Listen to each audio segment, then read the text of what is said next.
the Devolution conference, Raila said Whitman should keep off Kenyan affairs. He said Kenya is not a US colony and should be left to handle its internal affairs. You want to tell a rogue ambassador, leave Kenyans alone. If Mandamano can lead to a dialogue between Ichungwa and Kalonzo, everything is good with Mandamano. Tell the rogue ambassador, Kenya is not United States. Kenya is not a colony of the United States. Keep your mouth shut when you hear. Otherwise, you will call for your recall back to your country. I thank you, ladies and gentlemen. On the Finland and Canada saga, Raila criticized those who defrauded the parents and students. If Mandamano can help families whose children were cheated or money being taken to Finland, there's nothing wrong with Mandamano.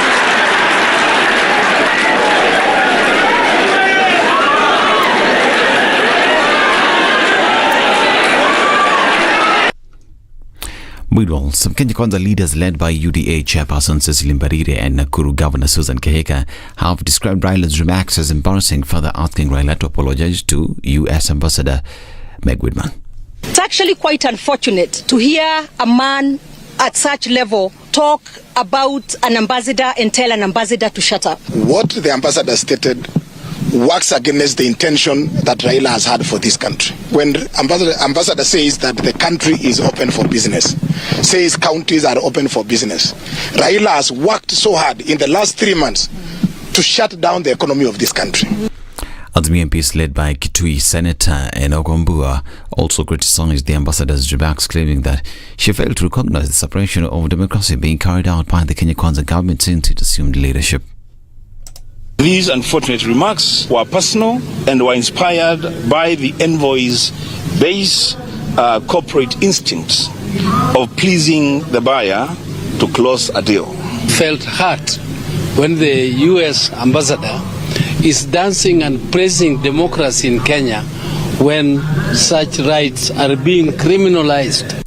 The conference ends today with the Deputy President Rigathi Gachagua expected to address the delegates. President William Ruto officially opened the conference on Wednesday. And President William Ruto has said that the country is projected to harvest 61 million bags of maize this year, up from the harvested 44 million last year thanks to fertilizer subsidies.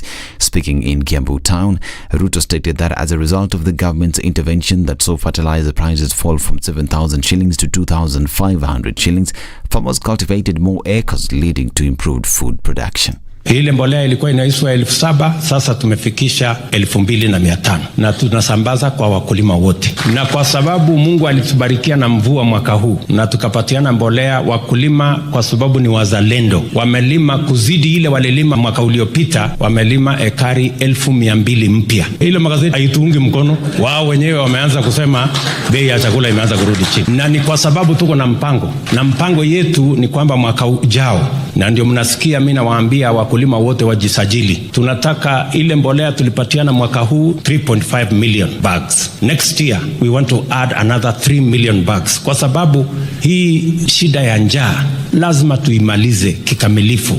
The president further said that his government won't rest until the fight against illicit brew is achieved, as well as assuring the elderly people who are not in the Inua Jamii program that they'd be registered by the end of this year. Ya kwanza ni kwa mambo ya kupigana na madawa ya kulevya na pombe. Vile askofu amesema, and Bishop, you can count on our support in making sure that we eliminate matatizo ambayo tuko nayo ya madawa ya kulevya, vile na hasara pombe inatuletea hasa kwa vijana wetu. Ya pili, katika ile mpango yetu ya wazee, walemavu na wale wengine mayatima, tumefungua registration mpya.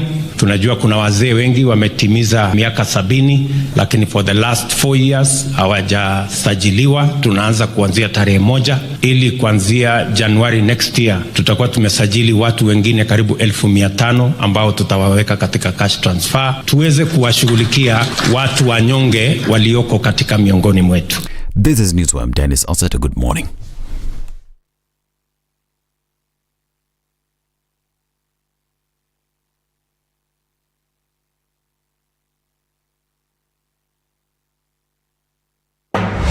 The following takes place from 6 a.m. to 10 a.m.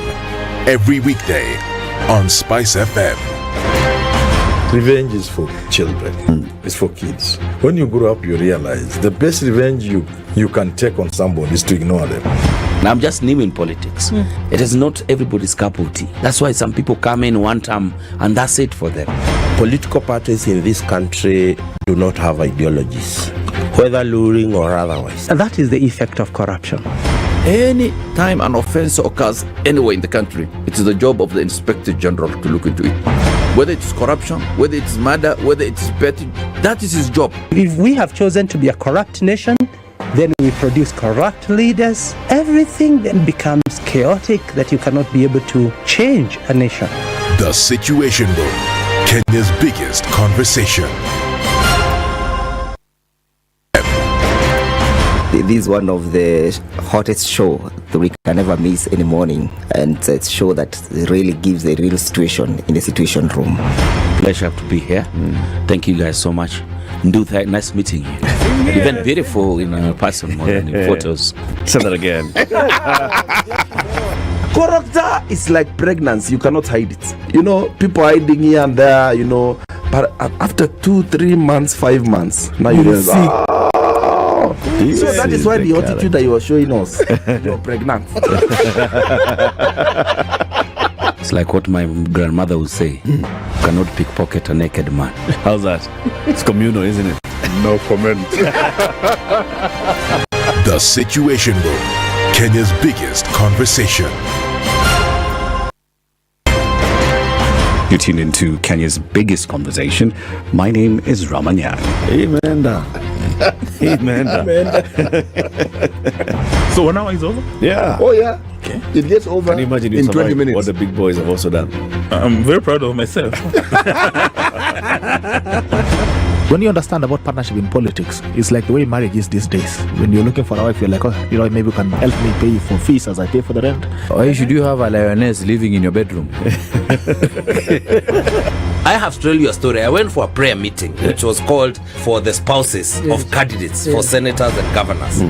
And when I got to the gate, the lady who was the secretary, she refused to. She's telling me, no. Leo tunataka wa mama. Leo ni wa mama. I'm telling her, no. She said, no, sio siku yenu. And I thought, there's a problem here, you know, because if it was a man, but this was a lady. It will be called First Ladies until you change the name. The Situation Room, Kenya's biggest conversation. Good morning. It's Friday. We're at the tail end of the week, and what are we looking at in terms of traffic today? A little bit of movement here and there coming into the city, but it looks like Friday might just be one that will not be too difficult to get by and by. Coming off of Thika Superhighway, not much happening as you're coming into the CBD. Are you coming out of Westlands? You'll be fine. All the way through to the Westlands roundabout, out towards Chiroma, and then into the city as well. Mombasa Road not looking bad at all. Jogo Road, a little bit of movement going towards Landis. We're seeing Landis then getting into bumper to bumper as you connect towards the Kamkunji roundabout. It's going to be a busy Friday from all we can see. We'll be here for it. Let us know what's going on where you are. Let's talk Spice FM KE on Twitter. Keep things moving this Friday.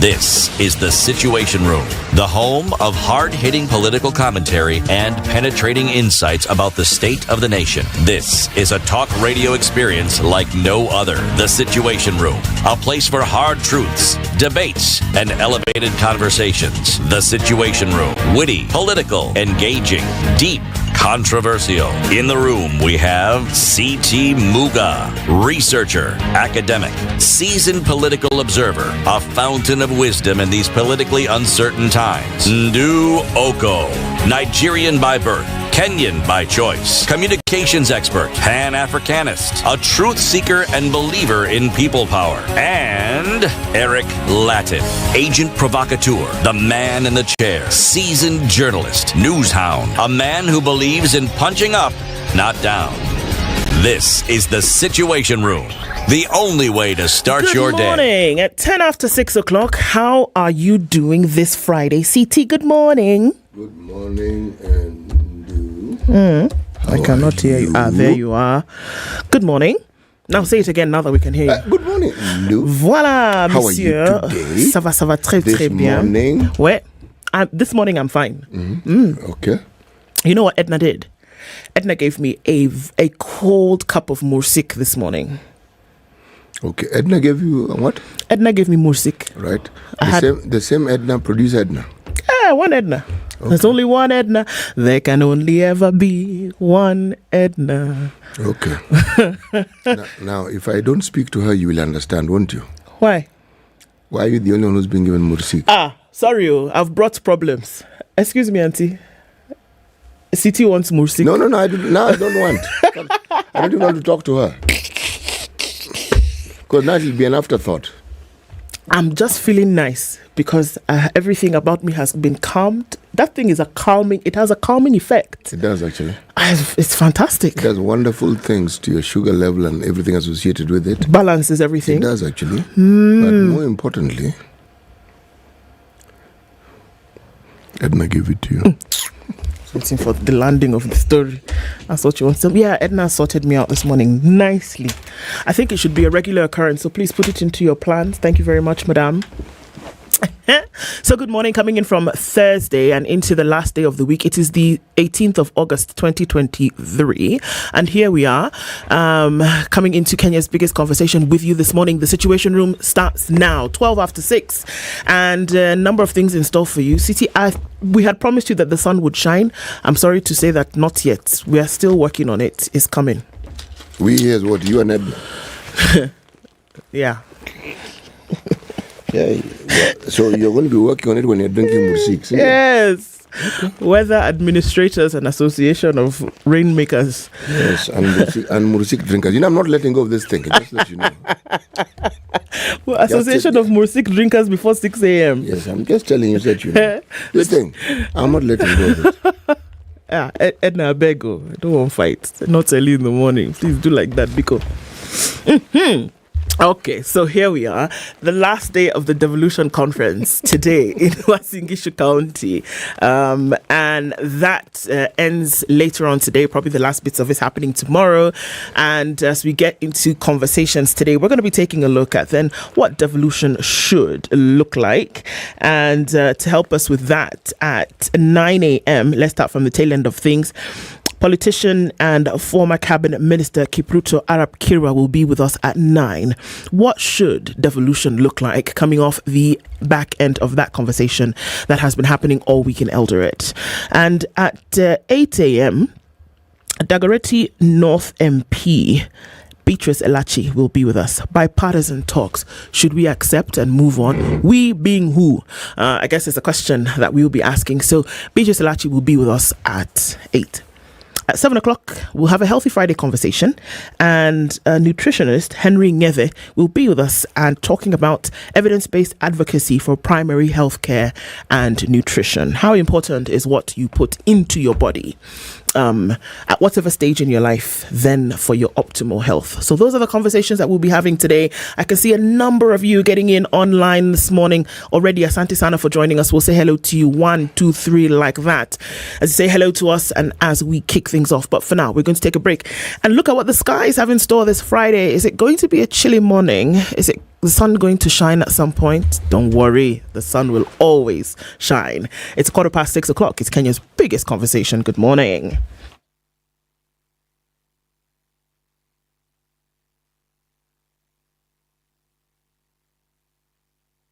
Three, 2. Everybody, welcome to Kenya's biggest conversation. Nairobi Latifa, Muga, Madam Du, nimesalamia wote sana. Tumepokea salamu, asante sana. Hapa Garissa today the weather is very good, only that baridi inatupeleka mbio sana. Baridi ni degree ngapi hapa? Hata sijui, lakini madam tunakauka sana. If you want to follow the money trail, you've got to think like a thief to be able to catch that thief. A slap from a friend is better than a kiss from an enemy. You remember the kiss of Judas Iscariot? Iscariot. Yes. He's the one that imetuweka kwa hii mashida yote na mataabu kwa sababu of that kiss. Yet the slap of Jesus Christ, when he slapped those guys and walikuwa na uza mboga ndani ya kanisa, took them to heaven. The Situation Room, Kenya's biggest conversation.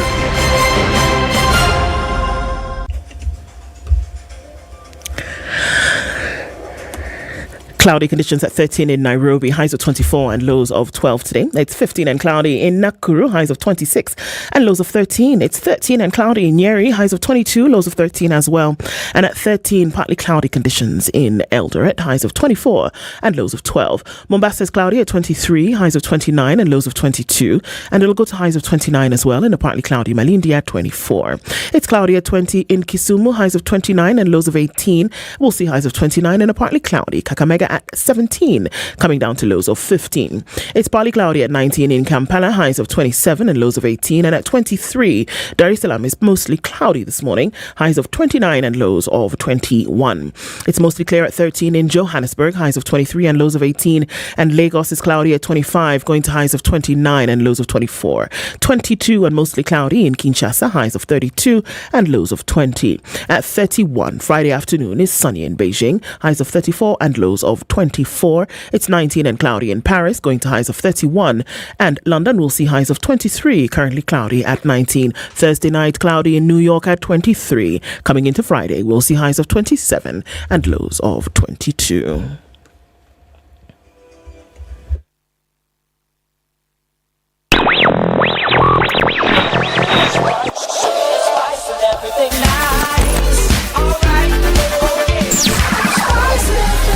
Spice up your life.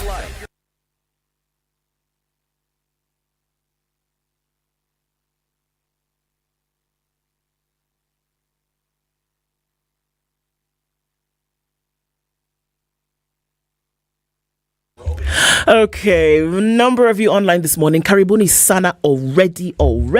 Let's say hello to you. Pascal, one of my favorite names, I must say, is Pascal. I don't know, is it an experience? Is it something I don't know? But yeah, Pascal Malindi is watching and listening from Hong Kong to Pamoja.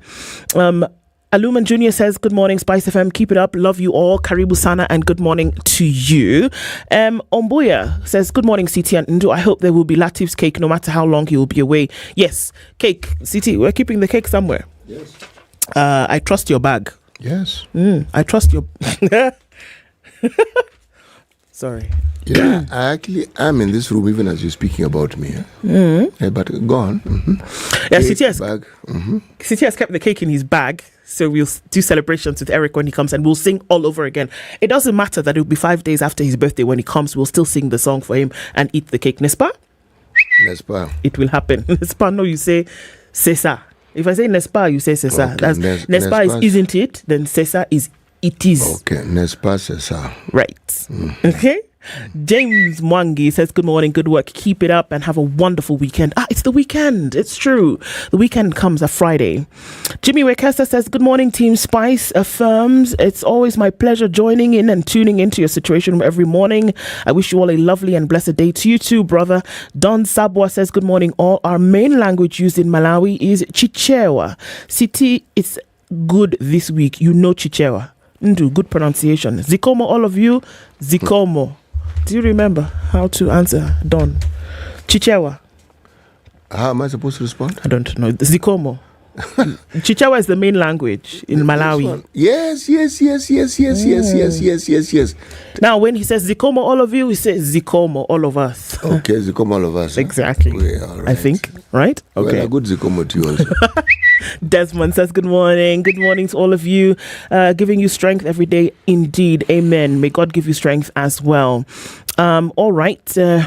Who else is here? Okay, many people. William Gure says, good morning, CT and Andrew. Good morning from Houston City. Let's hope the much talk on graft and corruption will translate into action indeed. The 2000 Alex Joe, let me just add another name, Matthew, says, good morning, CT and Andrew. Good morning, CT Tuposite after Tuposite. Tuposite. English lessons begin. Indeed. Robert Mbogo says, good morning, tuning from Mombasa. From Bonnie Lake in Washington. Hi, CT, Ndu, and CT. So now there's two of you here. You are aware of yourselves? Me, myself, and? You. Says, I guess Mandago read things fall apart. Unoka. He said that wherever he saw a dead man's mouth, he saw the folly of not eating. Good morning, Duan City. Blessed day ahead indeed to you too. Celine says, habari ya wananchi wa Kenya kutoka London, Kensington. Good morning to you too. Al is tuned in from Canada. Hi, Spice family.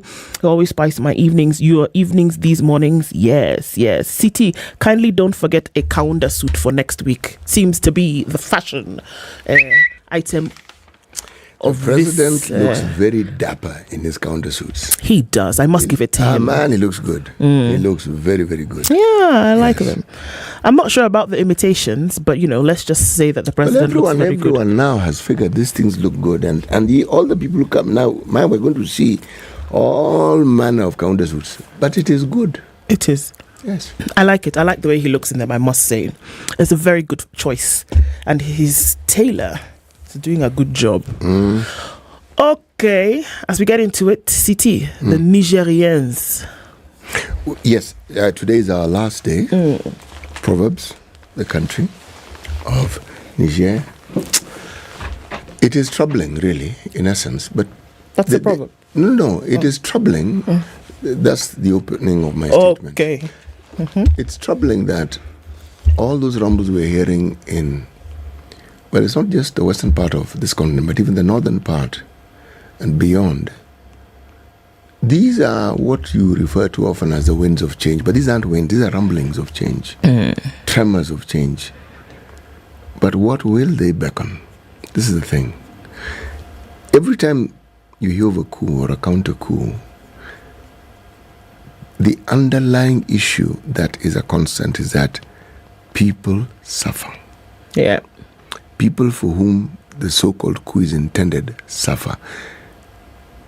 Now, who is to say they suffer more than they were suffering before, but they continue to suffer? Yeah. Yes. That's true. Right. A man who lives on the banks of the Niger. Well done. Yes. Sorry. A man who lives on the banks of the Niger should not wash his hands with spittle. After all, the great resource is just there before you. Yes. Water everywhere. And not a drop to wash. I love it. A man who lives on the banks of the Niger should not wash his hands with spittle. Yes. Indeed. True. Okay, let's take a look at the headlines this morning and see what is making news. On the front page of the Standard, Raila storm over US envoy Paul remark. We saw that yesterday. It didn't look very pretty. A comment by American Ambassador Meg Whitman on President Ruto's Paul victory draws a sharp reaction from Azimio, with Raila Odinga asking the envoy, who received backing from Kenya Kwanza leaders, to leave Kenyans alone. Leave me alone. All right. Other things making headlines: heated debate in the House over the marriage bill. That's a story that we will look at. Banks rake in super profit. CT, one of your favorite subjects, about the super profits that banks bring in.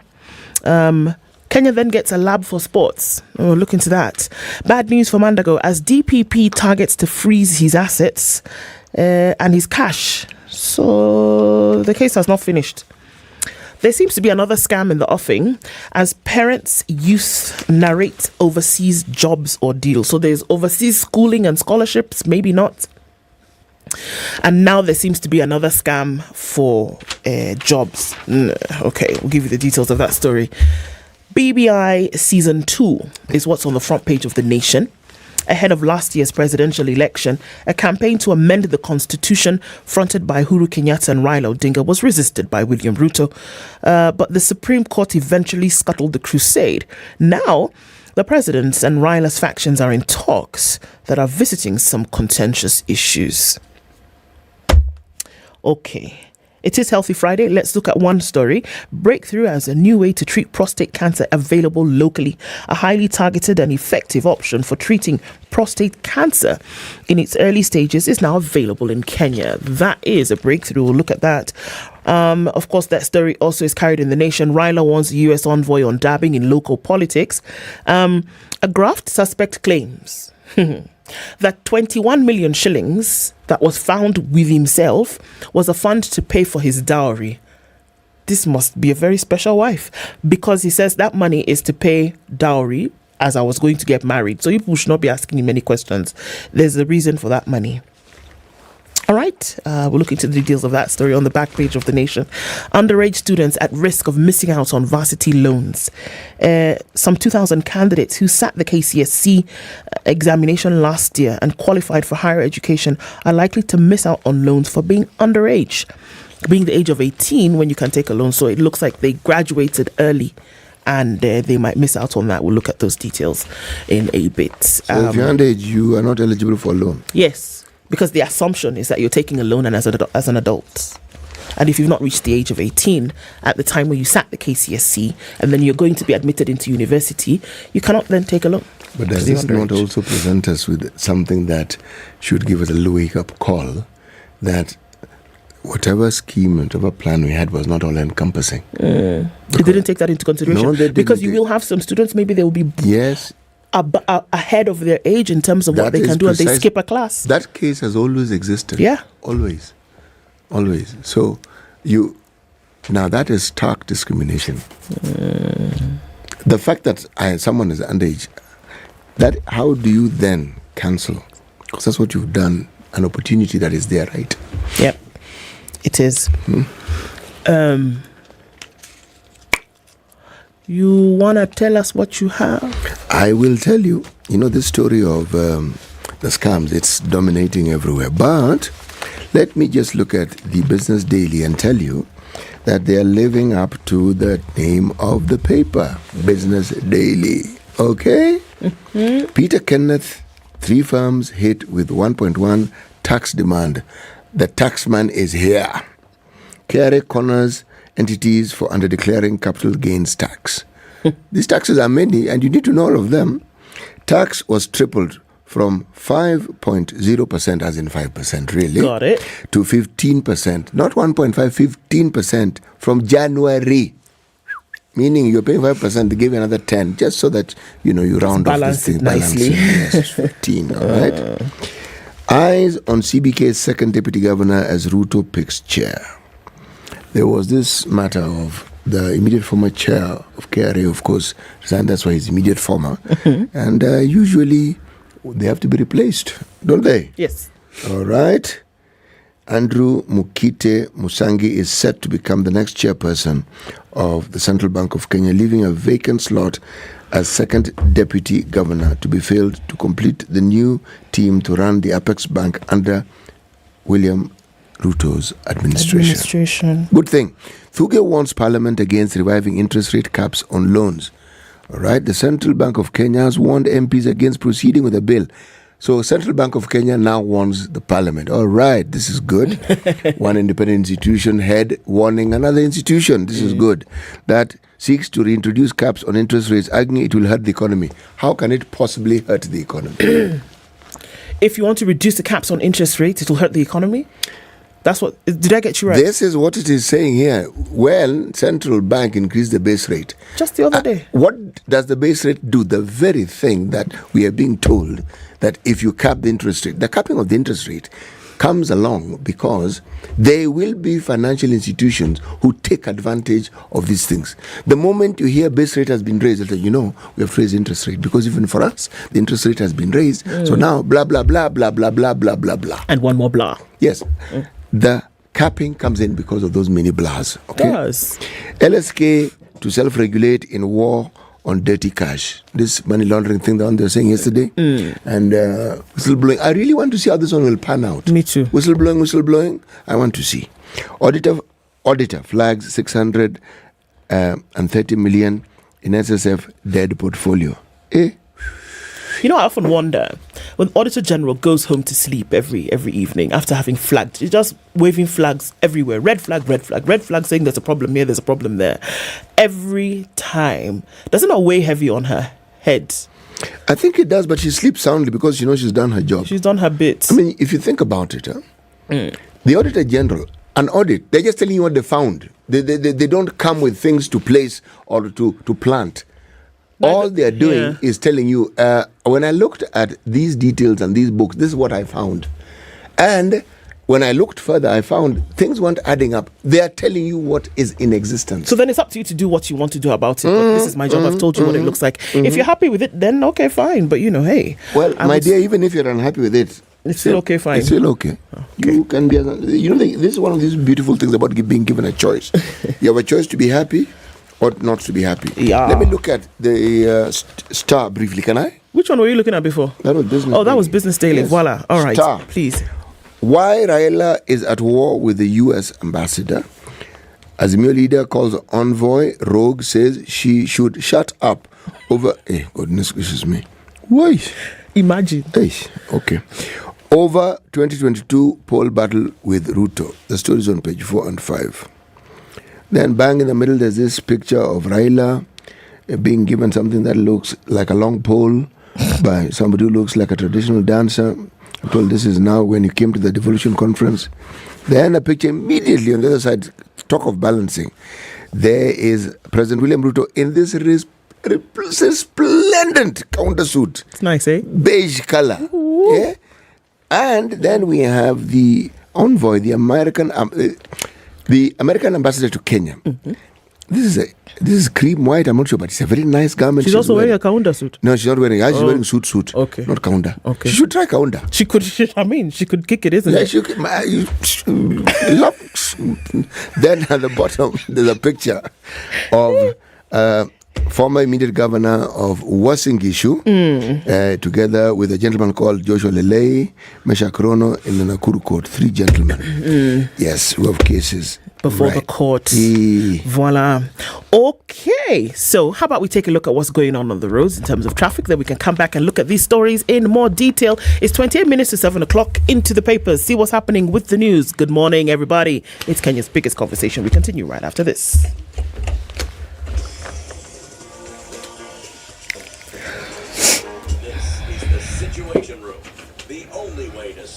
This is the Situation Room, the only way to start your day. Okay, so not too bad on the streets this morning. Probably still early to be able to see what's going on. There's movement on Jogo Road right about now. It's going to take you out towards Landis, and that looks like it's going to be heavy getting into the weekend. Folks might be traveling, and we know there's that whole bus station situation going on there. So that's that for that. On Uhuru Highway, it looks good. All your junctions will give you easy access through to the city.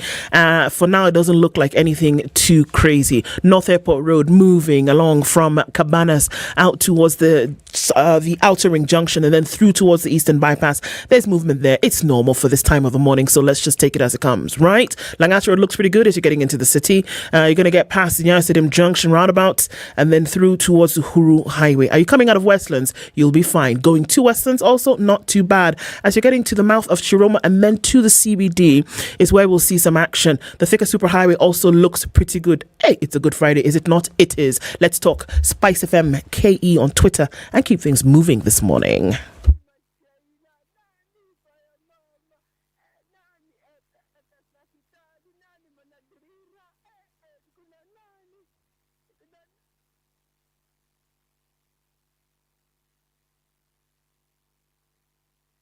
Mature, intelligent talk every morning. Spice up yourself.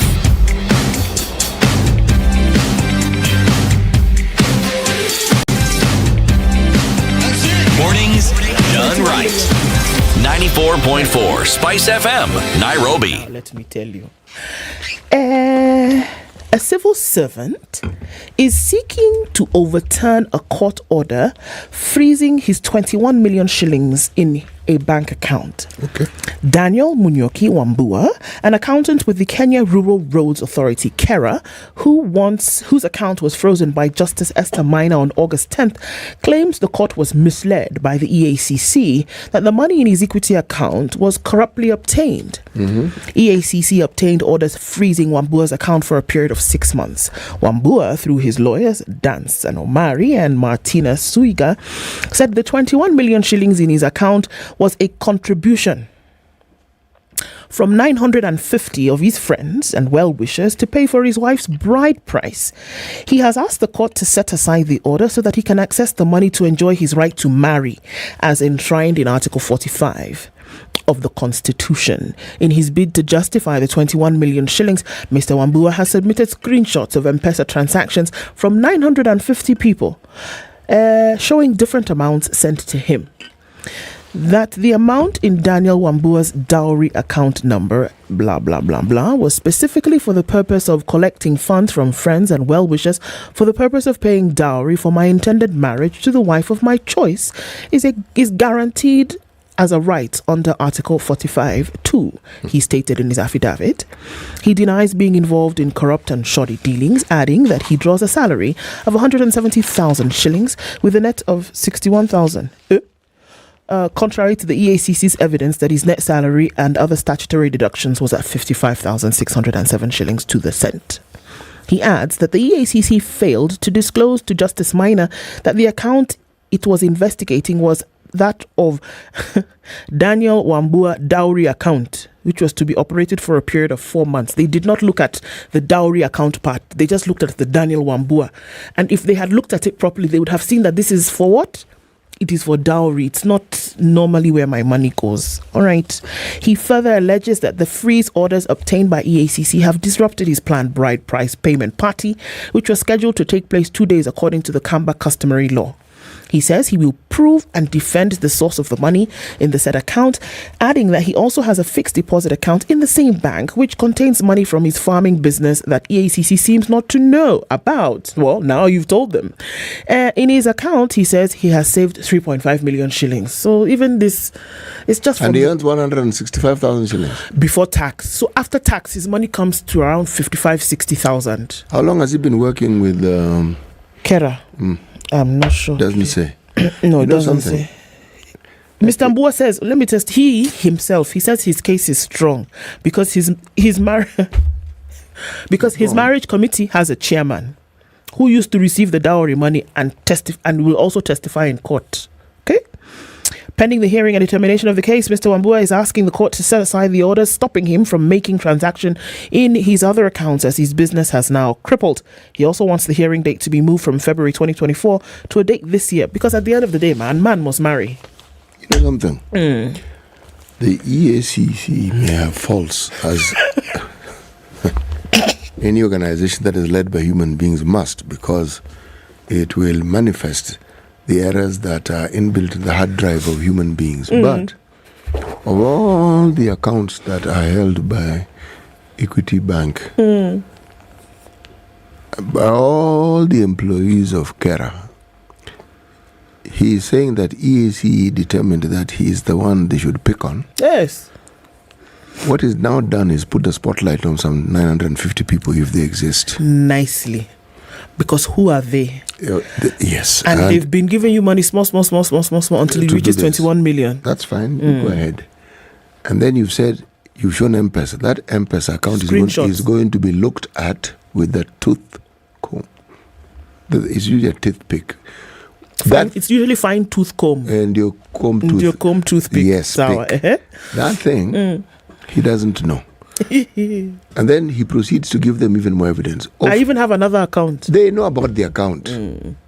By the time they're being given orders to freeze your account, they know you have other accounts. But I have a question. 21 million shillings is what he wants to go and use to pay dowry. Is that how it has become expensive? I don't want to belabor that point of the dowry. Okay. Because... But that's the question that EAC is going to ask. Well, they will ask, but that question, I personally wouldn't bother with that question for the simple reason that there is no cap on how much you can pay for dowry. After all, if you found a diamond in the rough and you want to pay 21 million, my friend, go and pay. When was the biggie? And you see, dowry is Did not you just say biggie? Yes. Okay. It's not just the 21 that you're going to pay to the young lady's parents. No, there's everything, You have to buy dress, buy food, buy nini, travel, wedding, nini, pomp, ceremony, vehicle, holiday, all those things. And holiday doesn't mean you go to a rural home. I go to Maldives. No, you leave the continent and go to this one. Go to some island somewhere, where the wind blows more than it blows here. And there's more sun there than here. That sort of thing. Okay? And people speak languages you don't understand, that sort of thing. Then you're on holiday and you take selfies from airport onwards. Okay. City. Yes. Okay. What? Clearly, you've done this thing in your mind very well. 21 million may not even be enough. It can. In fact, they're making noise about 21 million. They're lucky that they've not collected more money. Yeah, after because all. 21 million is still not enough, and this guy is very generous friend. 950. Man, me, I have problems. You having 5 friends. This guy is 950. Who gave you?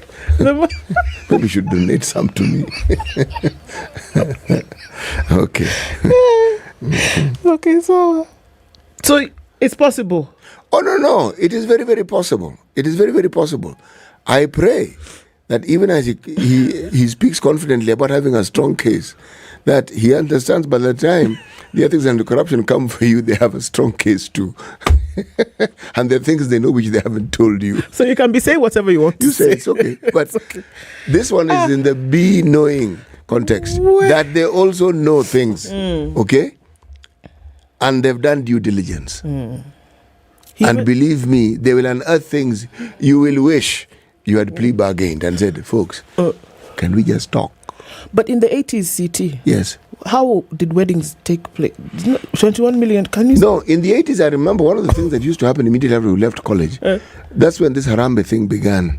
Someone would tell his friends, because, Mshahara, if you are a graduate and you're a teacher, Mshahara was 2,000. Wow. 200. But no. 2,200 specifically? I think so, yes. Okay. After tax, I think the tax was 100 bob. So you went, I think, with 2,100.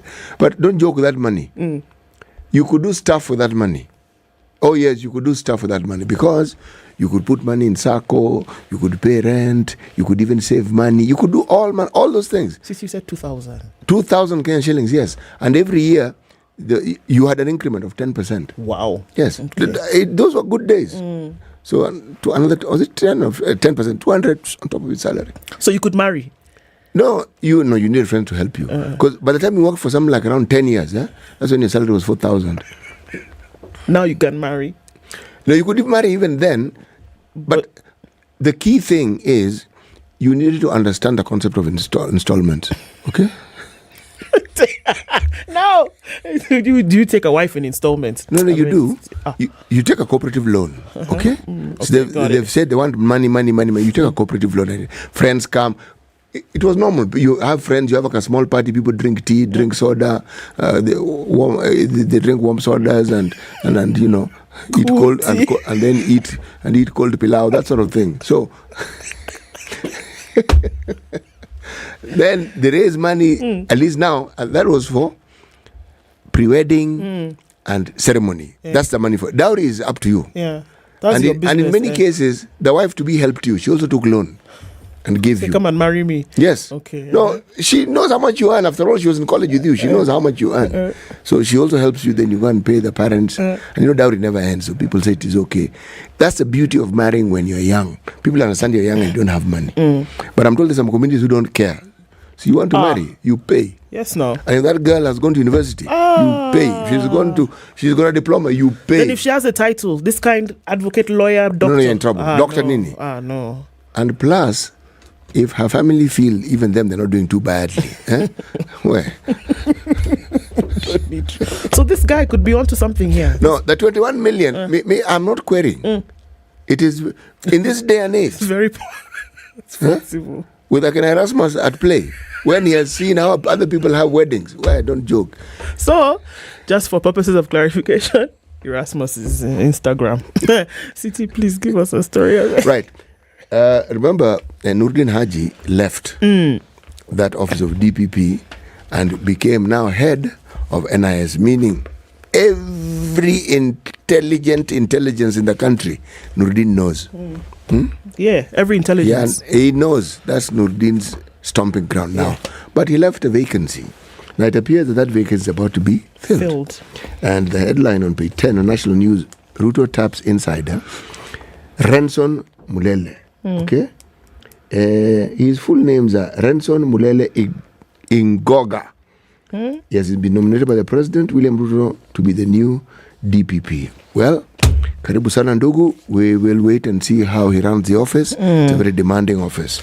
But there is a story that I looked at, and I want to look at it again. Okay.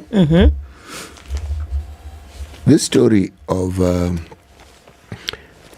CBK governor and the issue of interest rates. The history of interest rates in this country is an interesting one. Because there's always this discussion of a free market where you let market forces to determine things like interest rates, etc., etc., etc.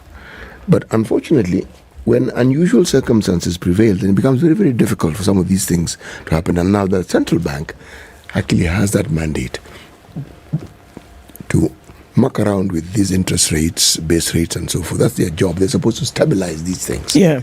So the governor may not be out of step in saying, folks, we need to consider some of these things, because he is not wrong.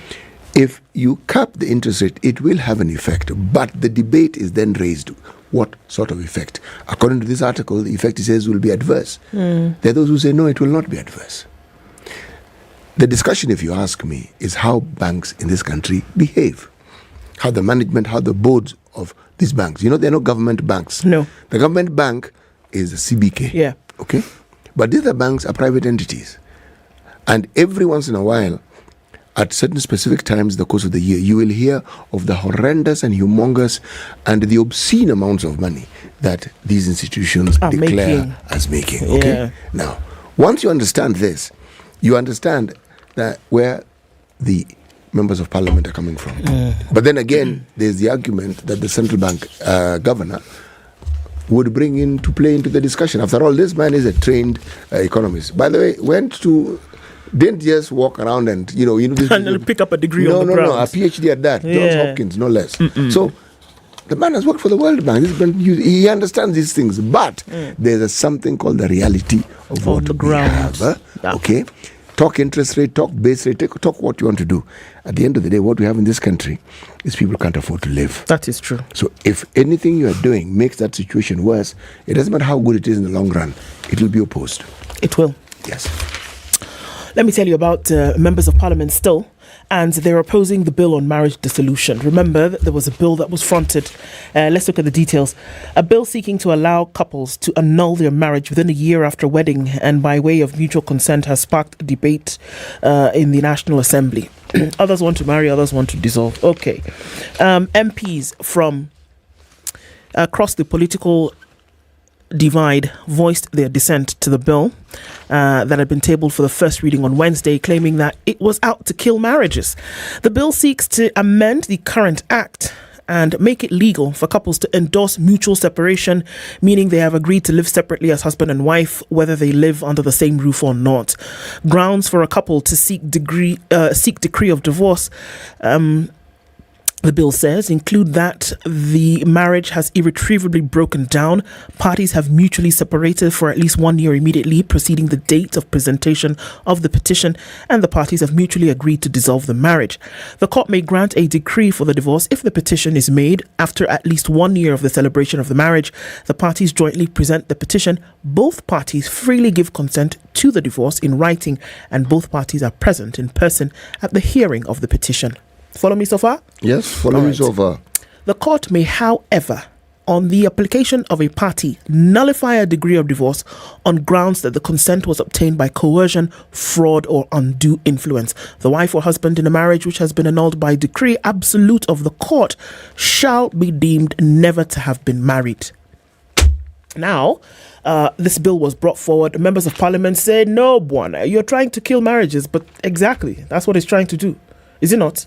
Yes. If you find that for whatever circumstances you're not able to be together anymore, then that's exactly what it is. They're saying you're trying to kill marriages. Yes, they are. Because you've said you can't do it again. So I don't understand what the argument is here. Members of parliament are saying, no, it's not right. Or they're trying to say that you're demeaning or you're reducing the potency of the institution of marriage. Okay, I can see that. But are they trying to kill marriage? Yes, they are, because it's not working. Can we go back to where we came from? But only after a year, surely. Yeah. I mean, no. CT. If that thing isn't working after a year, it was not working before you got married. It's okay. But now maybe you didn't know. You've not heard these things. You knew. Of course, the red flags were there. You knew. But then your mind maybe tells you that if you're there's something you could do about it. A 19-year-old and a 20-year-old getting married, that one, you can agree. Quickly, because a lot of what they believe they know is in their head is an imagination. They know very little, but they think they know a hell of a lot. Okay? So this magic thinking is permissible. Okay, for them. Yes, but people are a little long in the tooth. Huh? People who have eaten bread, eaten ugali, and even know how to insult, forget. They know exactly what they're doing. But they got married, what? You're saying people... So now this is what the court is saying. What the court essentially would say, that if you find out that you got married for convenience, under undue influence, or by case of fraud, that's even more reason why we can say, okay, you know what? You don't even have to have stayed together for 1 year after that. You can come and we can dissolve this thing immediately. You know, the courts actually handle these matters very judiciously, if you ask me. Yeah. They don't just go around telling you it's okay, you can walk away. They give you time. It's a walk through this thing. Please go and seek this. Please go and consider this. They ensure you take the time if you go to them. Problem here is now, if you're talking about civil marriage, we're talking about a traditional marriage. Okay. See, one of the things I like about traditional marriages is this: it's not just you and the person who you wish to marry yourself with, okay, who make the final decision. It's everybody. There are many people who will come into that discussion and they'll have input. And many of them are people who know a little bit more about this institution than you do. And it helps. It's the one thing where you really need input from people who've been at it and who understand it a little better than you do. You really do. Because marriage can be tricky. I think in more cases than not, it is. Yes. Yeah. And how to traverse and how to weave through the many landmines and pitfalls and ditches that come in marriage. You see, we focus on the joys and the wonders of it, and they exist in plenty. But there's this other side of the coin. It's the inability to navigate through these things well that bring about the problems that now we're talking about and which have gotten into Parliament. But now Parliament is saying, essentially the bill is saying that in those navigation of the hills and the valleys and the whatever, if you feel that you can't just do this anymore, then you should be able to come to the court a year after having tried and you've both agreed that you can't do this anymore, and the court should be able to dissolve the thing, annul it even. You know, the thing about marriage is everyone seems to think that the weightier aspects of that particular institution is the legal part of it. It is not. It's the social side of it. Yes. And that we have in this discussion is a clear pointer as to where relationships and marriage are in this country. That we have in this discussion. Yes. And clearly, when you talk of marriage, you're talking about the institution of a family. And when you're talking dissolution of marriages, you're talking of dissolution of families as we know it. You see, it's not just this discussion of this, we went, none of that. There's a lot more to this thing. There are families involved. I mean, it's the Western way of looking at it. That experiment we've seen, and we've seen the consequences and the disastrous outcomes of it.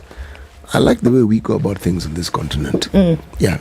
Let the family come in. Let people within. Let the village uncles come and help us. It's important. Even if you think you're going to dismiss what they have to say, let them come and have their say. Okay. Well, Speaker Wetangula is supposed to rule on this bill in the next 2 weeks. So let's see what's going to happen. See if it's going to give an out to folks on that. Okay, I want to tell you about these underage children who then don't have a shot at getting university loans by reason of their age over anything else. Yes. Some 2,000 candidates who sat the KCSE last year and qualified for higher education are likely to miss out on loans for being underage. Only students enrolling in tertiary institutions with IDs are eligible for scholarships. So it's an ID thing. If you're younger than the age of 18, then you can't. Applications for university government scholarships and loans are open until August 27th.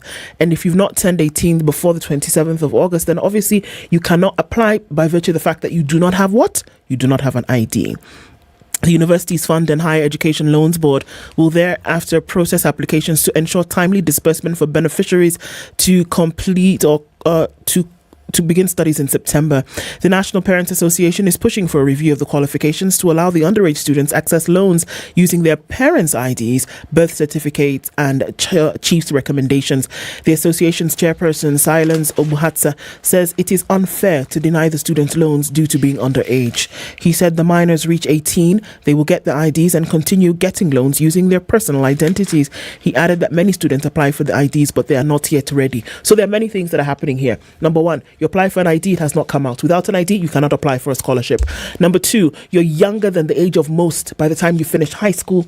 Obviously, by the time you're going to university, you're at a younger age by virtue of the fact that you may have been, a year ahead of the rest of your classmates in terms of your thinking and your performance.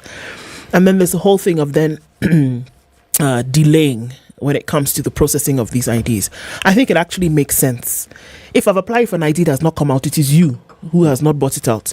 So allow me to then apply under my parents. I don't see a problem with that. You don't, huh? No. I mean, what are we talking about? It's not my fault. If I applied and you've not given it to me yet, and one of your requirements for me to get this loan, and I am in need, according to the new fund, I am in need, I'm categorized here, and you have not given me my ID, then you should at least find a way for me to be able to access this thing, right? Number 2, I skipped a class because I am bright. It is not my fault. I am intelligent, but I'm younger than the rest of my class. That is something that I should be able to apply under the guardianship of my parents. And I don't see an issue with that. Because guess what? When I come of age, I will still get the ID and I will be able to access these things. So why not give me a boost in the interim? Not a problem with that. Point made. And not only made, point made well. Thank you very much, sir. Okay. Okay. Tell me another one. Well.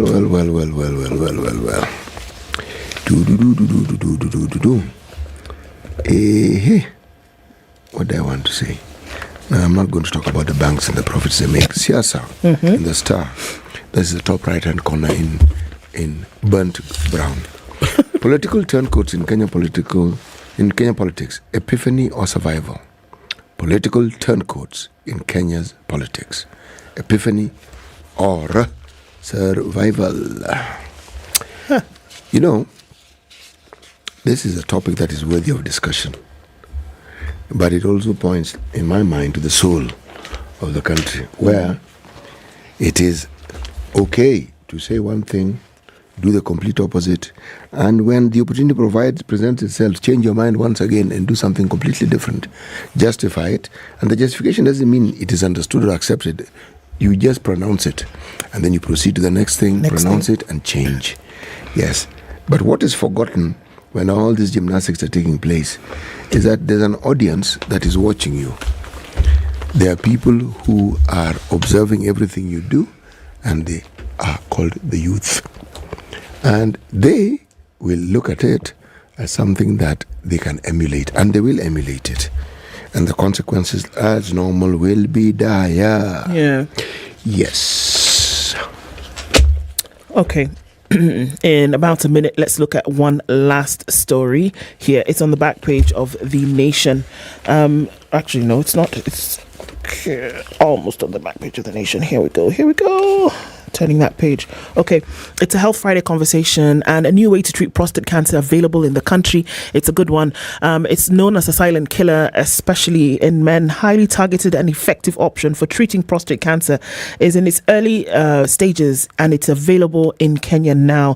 The procedure, called brachytherapy, according to Professor Peter Ngugi, a consultant urologist at the Nairobi hospital, is an alternative to surgery, which for long has been the standard treatment. Brachytherapy, or maybe brachytherapy, I'm going to go with brachy, a type of internal radiotherapy, is reported to be more precise and has lower morbidity with shorter treatment times and recovery periods, as well as minimal side effects. He says he treats his patients in the morning and he releases them the same day or early the next day to go home. 49-year-old man who sought anonymity confirmed that he had undergone the procedure the previous day at the hospital and said that he was ready to be discharged. He was diagnosed with the condition last year after a full body checkup, and after several tests, the doctor recommended the procedure. I think it will be a good thing. I mean, tried and tested for sure, but prostate cancer, normally known as a silent killer, is one that definitely needs to be sorted out. All right, coming to the top of the hour, it's Healthy Friday. We have a Healthy Friday conversation at 7 o'clock, and we'll be talking about nutrition. Situation Room, Okoh and CT Muga getting into the top of the hour. When we look at the news, continues with the conversation. It is 7 a.m.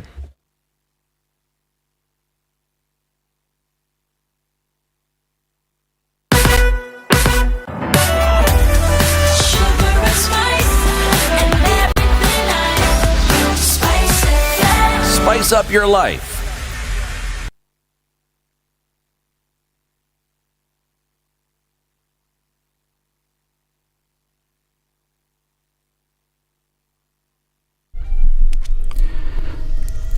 Good morning, this is Newswire. I'm Dennis Aseto. President William Ruto has nominated Brinson Mulele Ingonga as the next Director of Public Prosecutions. The President has forwarded his name to the National Assembly for vetting. Ruto has also nominated lawyer Andrew Musangi to be the next Central Bank of Kenya chairperson. National Assembly Speaker Moses Wetangula, who has now forwarded his name to the Finance Committee for vetting. Now, the United Democratic Alliance is working with the Communist Party of China in building and strengthening its structures for an ideology-centered political party. This is according to Deputy President Rigathi Gachagua. Speaking when he hosted the Chinese ambassador to Kenya, Zhu Pinchian, and his current residence, Gachagua, who was accompanied by the UDA Secretary General Cleophas Malala, said parties established on firm ideologies contribute to socio-economic stability of a country. Gachagua said most political parties in Kenya have died after general elections, but the UDA party has to be founded on an ideology that will outlive the current administration, transfer skills and good practices on running and managing political parties of posterity like the 100-year-old Communist Party of China, the Deputy President noted, guarantees development resulting from a commitment to the ideology. Devolved units have been urged to seek alternative ways of raising own revenue as opposed to relying on the national government.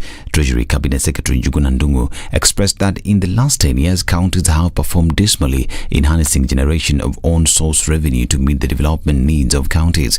In the last financial year, counties have been facing a cash crisis following the late disbursement of the equitable share by the National Treasury. With the delays in the disbursement of the equitable share across the 47 counties, the county bosses have focused on paying salaries to avoid stifling operations in the counties. Now, the death toll in the Garissa inter-clan clashes has hit 8 after 2 people were killed in what is believed to be a retaliatory attack. Northeastern Province RC John Otieno says they violated heightened security in the region, and those found culpable will be dealt with in accordance to the law. The 6 people who were killed include a taxi driver and 5 passengers who were heading to the border town of Holugo. The security apparatus have been instructed to deal firmly with these criminals. We are going to enhance security. We are going to enhance beats and patrols within the town. There are a number of measures that we have agreed on issues that we think are contributing factors to the insecurity. Wasingishu Senator Johnson Manago says he respects the rule of law and will abide by the court's instructions. Manago says that he is certain he is innocent and will be proved at the end of the trial. Judiciary has their own discretion. We are politicians and we believe in the rule of law. So whatever the court has decided, we are under obligation to exactly keep that. And personally, me, I'm comfortable with that decision. I absolutely have no problem. Manago and 2 other co-accused were granted a cash bail of 500,000 shillings each pending a plea taking in the controversial Finland and Canada education program case. Nakuru Court Senior Principal Magistrate Alois Ndege presided over the matter.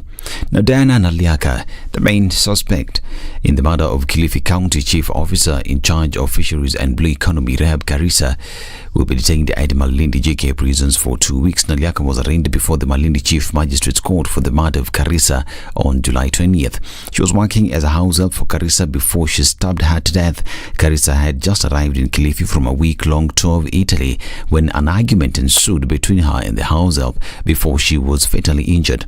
Naliaka was arrested after 5 days in Kakamega as she was trying to escape to Uganda, according to police officers investigating the case. She was arraigned before the Malindi Magistrates Court but was not allowed to take plea. And the Kenya Red Cross Society is planning to review its level of preparedness in responding to incident of mass casualties. The moves comes in a precautionary measure after the Shakahola massacre that left more than 426 followers of controversial preacher Paul Mackenzie dead. Red Cross Secretary General Ahmed Idris said there were so many lessons learned from the Shakahola massacre which will assist in planning for similar tragedies in future. And Prime Minister Narendra Modi met U.S. congressional delegation and called strong bipartisan support from the U.S. Congress instrumental in further elevating India-U.S. comprehensive global strategic partnership. Taking to X, formerly known as Twitter, PM Modi stated he was glad to receive congressional delegation from U.S. including co-chairs of India caucus in the House of Representatives. This is Newswire. I'm Dennis Aseto. Good morning.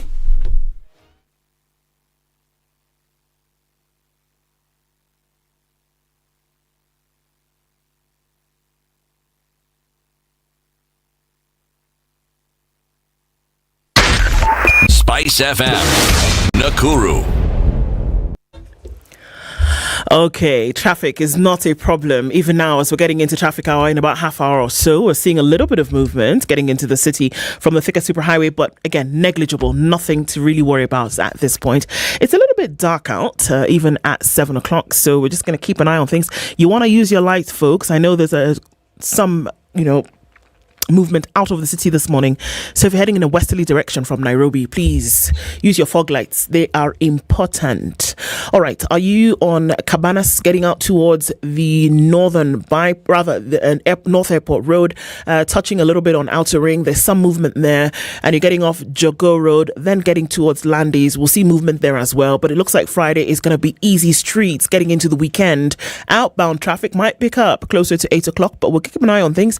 How about you help us out here? Tell us what's going on in your neck of the woods. And as we try to keep things moving this morning, talk to us on Spice FM KE on Twitter.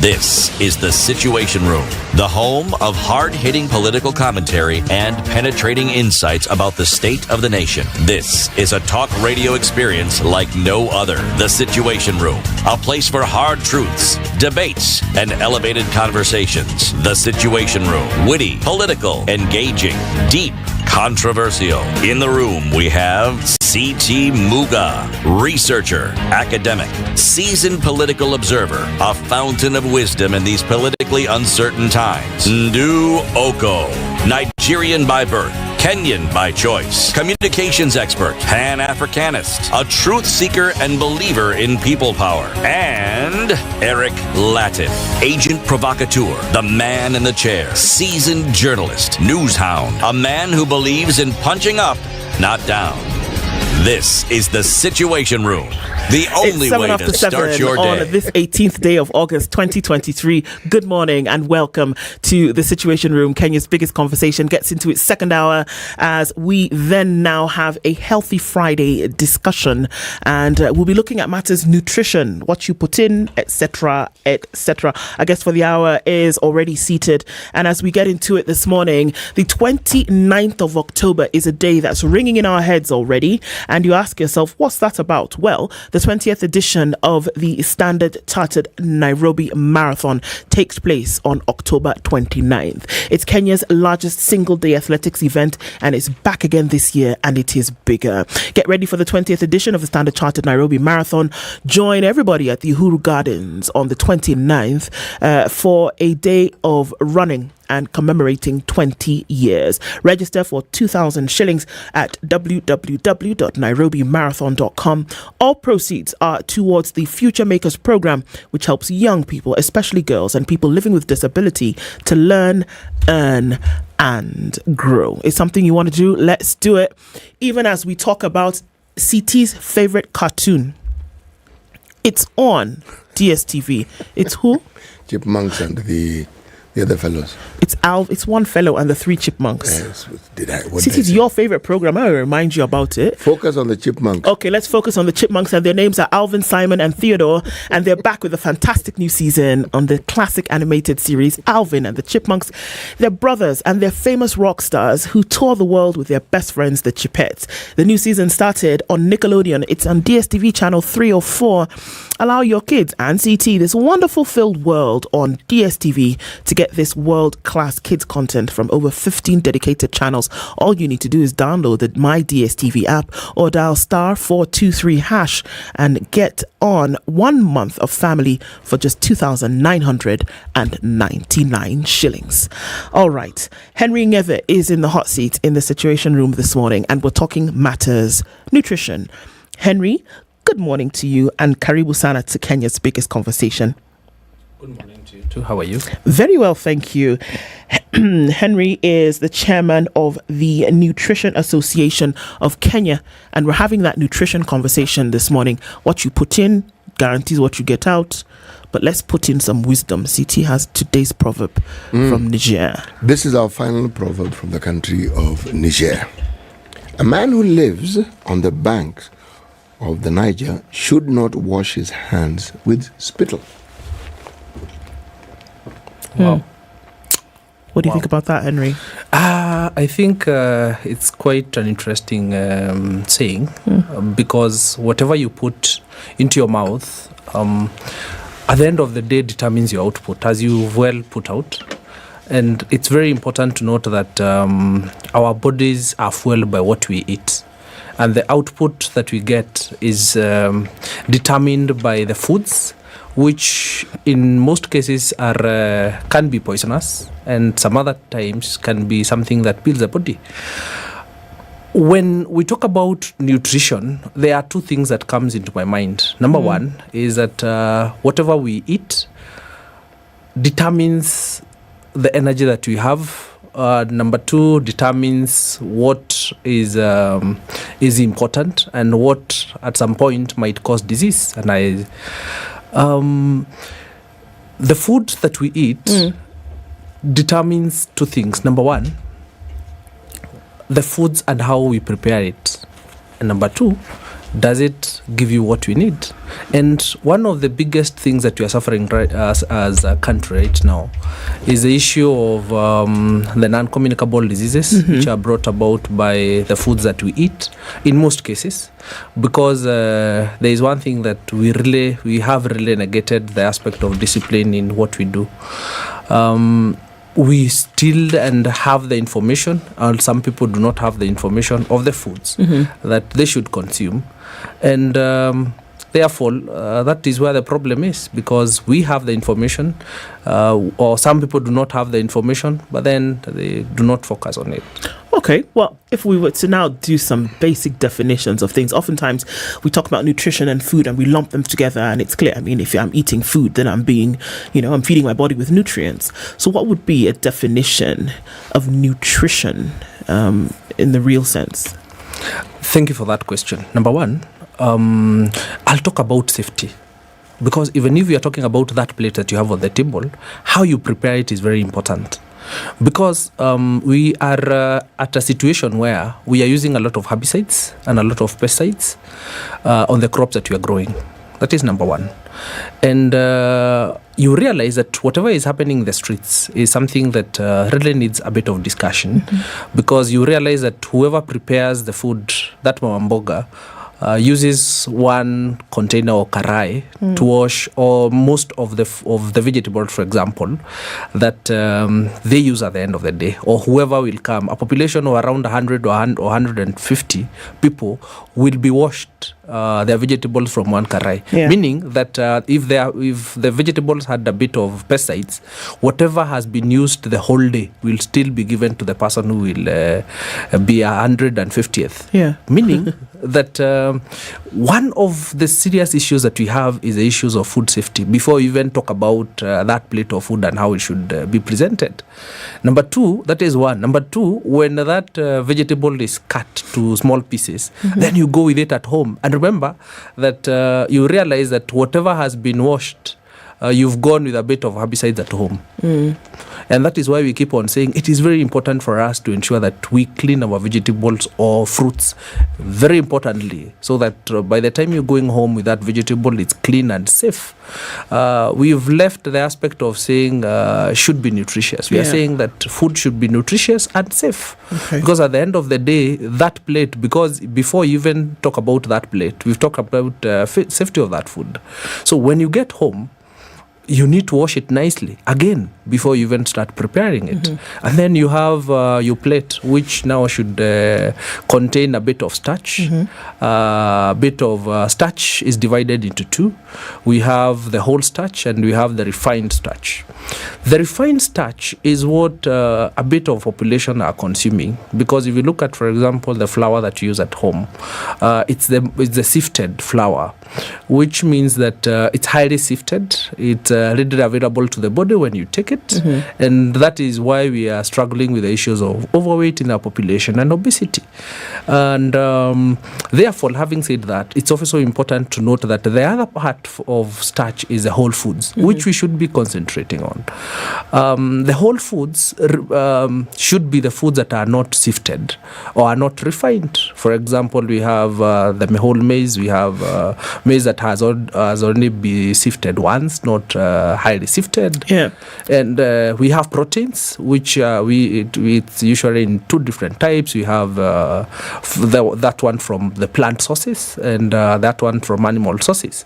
The ones from plant sources, we have, for example, we have beans, we have legumes, and so on and so on. And then we have the ones from animals. We have two types of meat. We have the red meat and we have the white meat. White meat is the most important and it really helps because it does not expose you to low density lipoproteins or cholesterol, which brings about problems at some other time and predisposes you to cardiovascular disease or disease of the heart. Is there any food that is not nutritious? Yes, there is food that is not nutritious.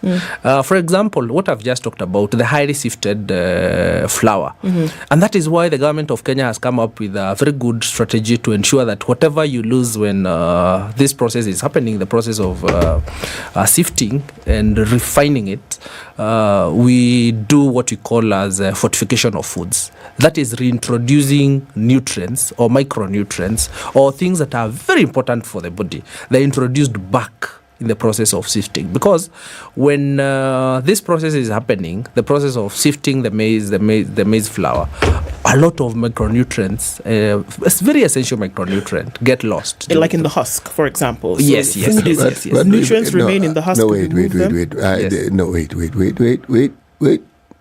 No. Yes.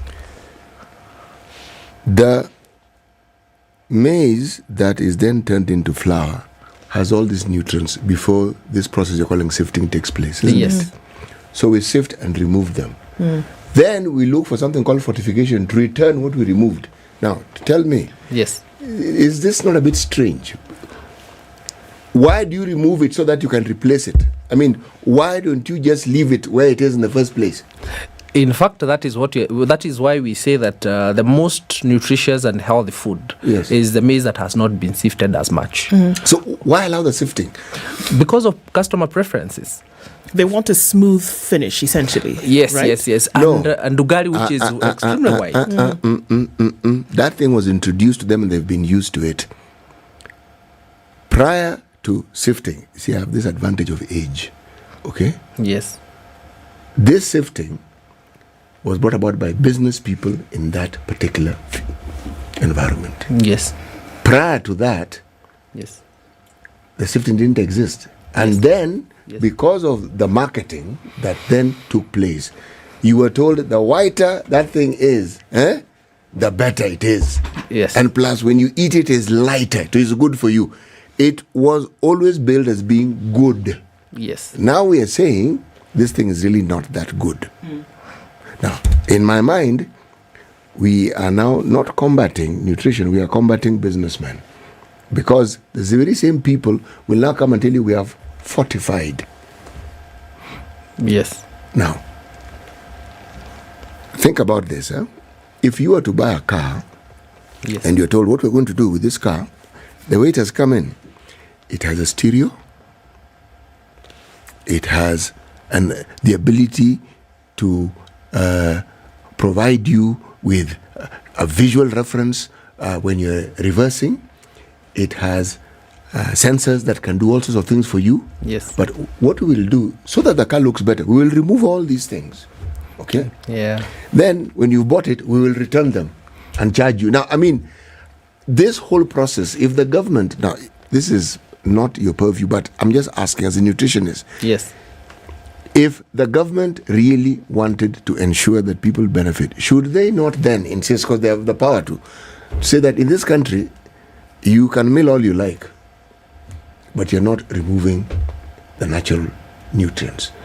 Do you really think that if that is what is available, people will refuse to eat it? They will not, especially if you present it as something that is useful and healthy. I look at it differently in terms of customer preference and whatever the customer wants. And you see, both of what you're talking about is available in the market. My point here would be us scaling up what you call as customer education or nutrition education to the consumers, so that then everybody is able to make their rightful and nutritious decision. Okay. And you see, number one, a long time ago, this, as you said, was available, but not as much. But, as people and as our country continued to modernize, things keep on changing and preferences keep on changing for the consumers. Because, number one, we have a lot of education on and information on the internet, and people are able to know whatever is happening to whichever country. People have traveled and they have seen some of these things.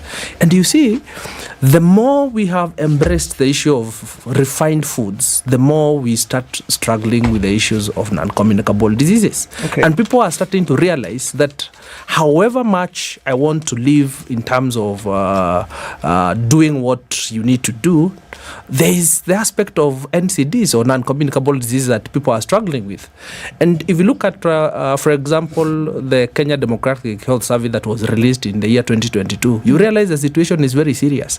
For example, women of reproductive age in the year 2014, in the KDHS that was released in 2014, the obesity and the overweight in our productive women was at 34% in 2014.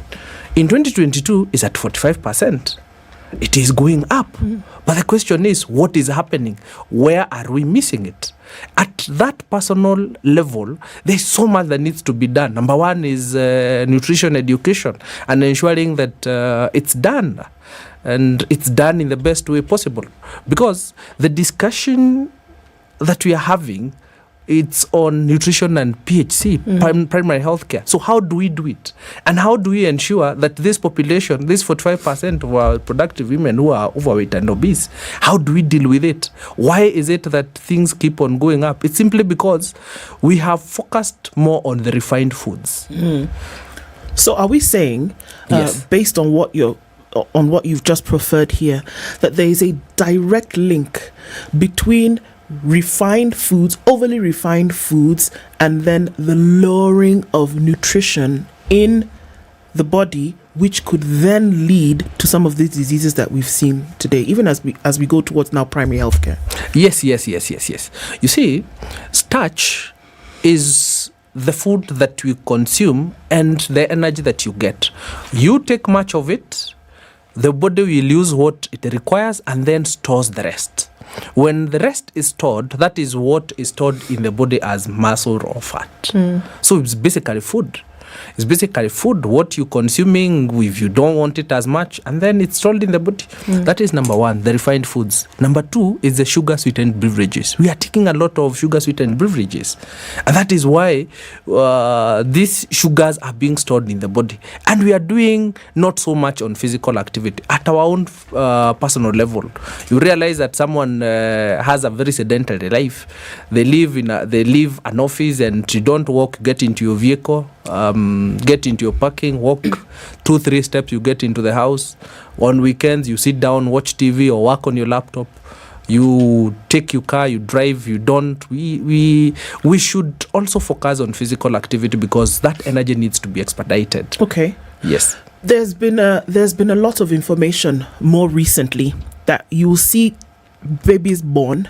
Yes. Who are, I'm not quite sure what the term is, but malnutrition is what we're saying. Babies born and they already have a condition of malnutrition.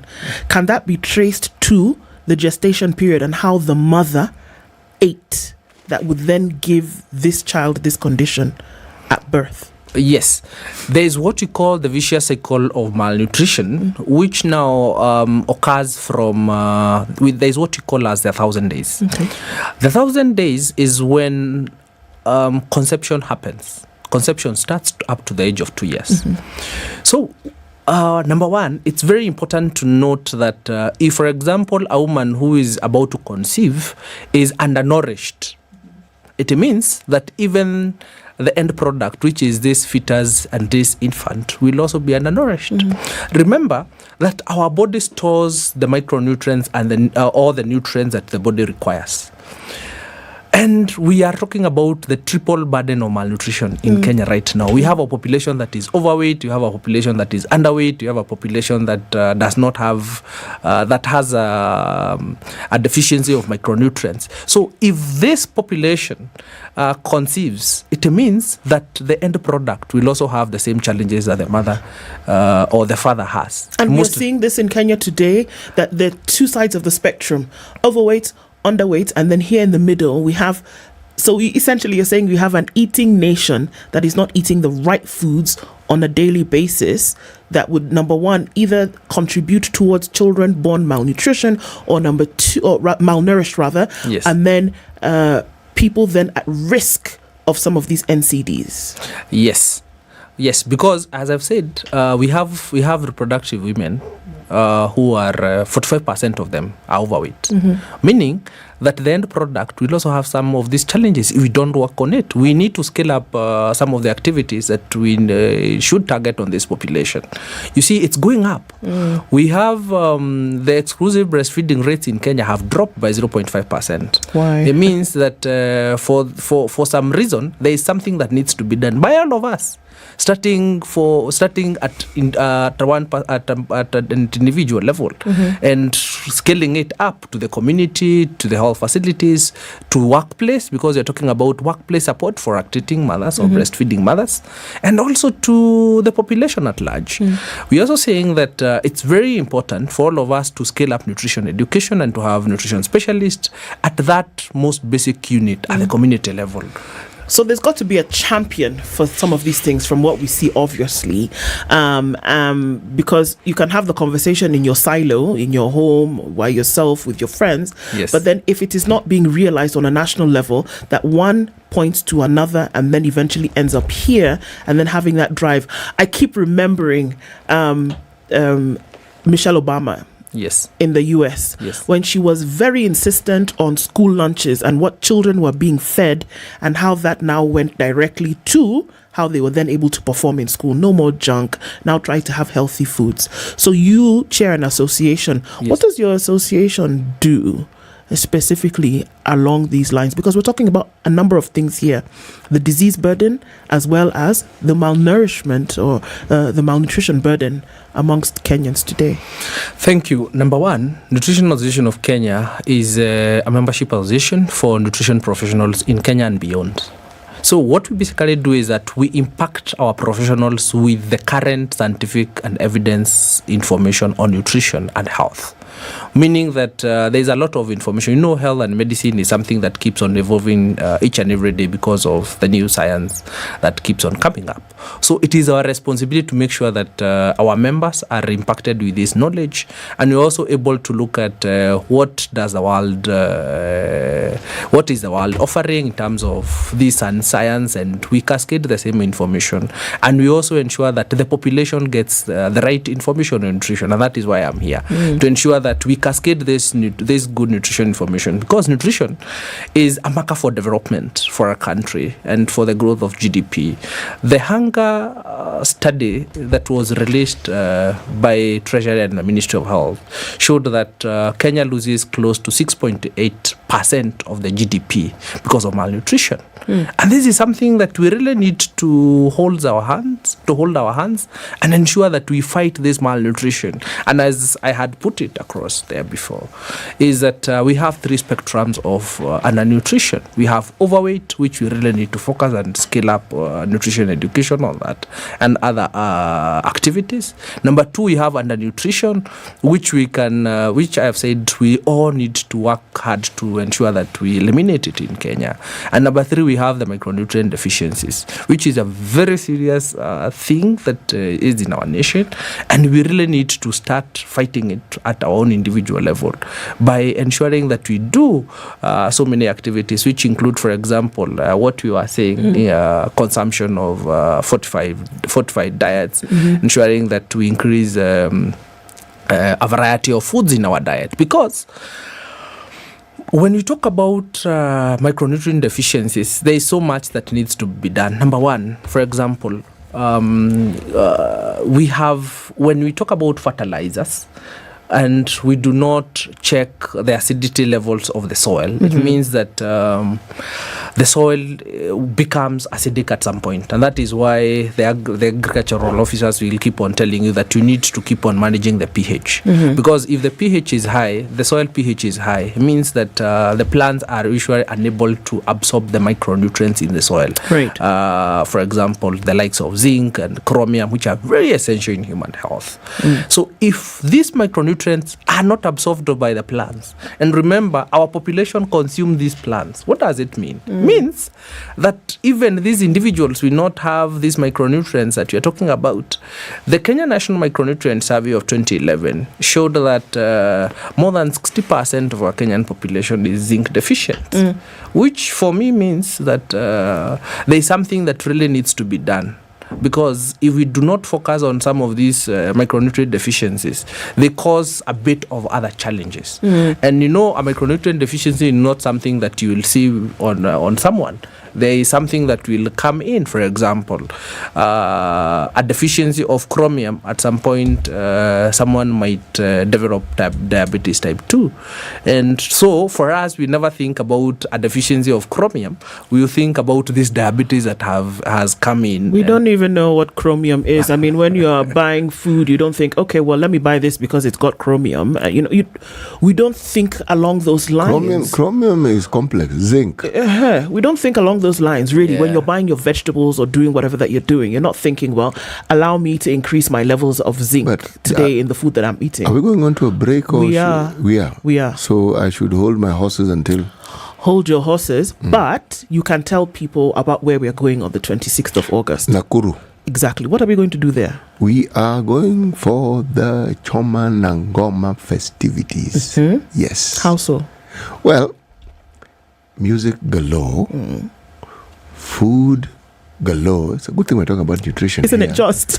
Yes. Choices galore, and all kind of things that makes for good revelry. Indeed. Yes. www.ticketsasa.com. 800 shillings is how much the tickets cost. Choma Nangoma this year takes place outside of Nairobi. The first time is taking place in Nakuru County at the Rift Valley Sports Club. What are you doing? 800 Bob. Get on to ticketsasa.com today and enjoy fantastic music with the likes of Calligraph, Otile Brown. I want to see that one specifically.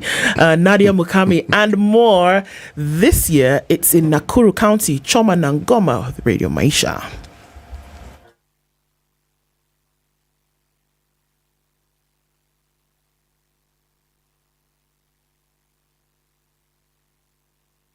This is the Situation Room, the only way to start your day.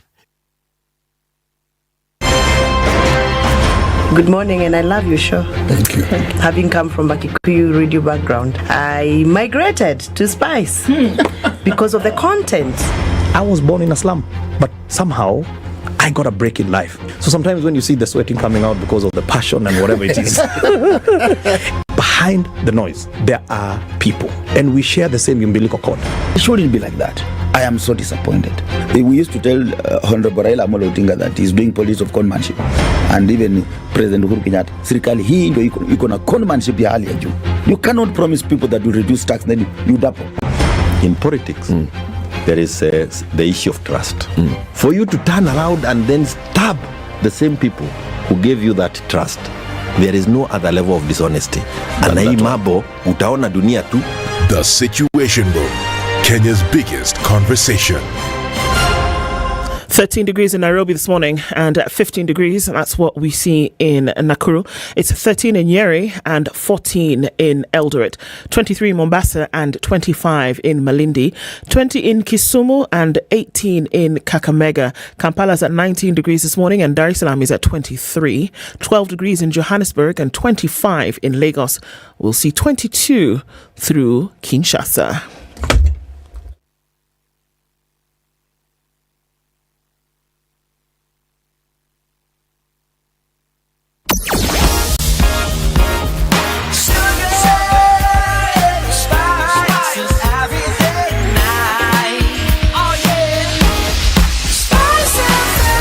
Spice up your life. Traffic is not a problem this morning, it would appear. Coming off Thika Superhighway into the city just a little bit at the Pagani underpass. If you sneeze and go through, it's done. It's finished. Traffic not happening there this morning. Coming into the CBD from Westlands, also you should be okay. If you're on North Airport Road, you'll see a little bit of that as you approach the Outer Ring Junction out towards the Eastern Bypass and then going all your way through to Ruai. That's where you'll see some issues this morning. But apart from that, nothing major happening. We're going to keep an eye on things though. Let us know. I know it's still pretty dark out, so what am I going to say every day? Fog lights up, folks. You're going to need them. Let's talk on Spice FM KE on Twitter.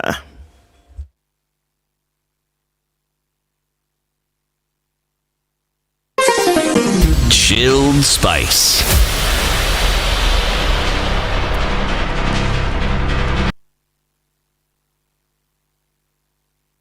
Mature, intelligent talk every morning. Spice up yourself.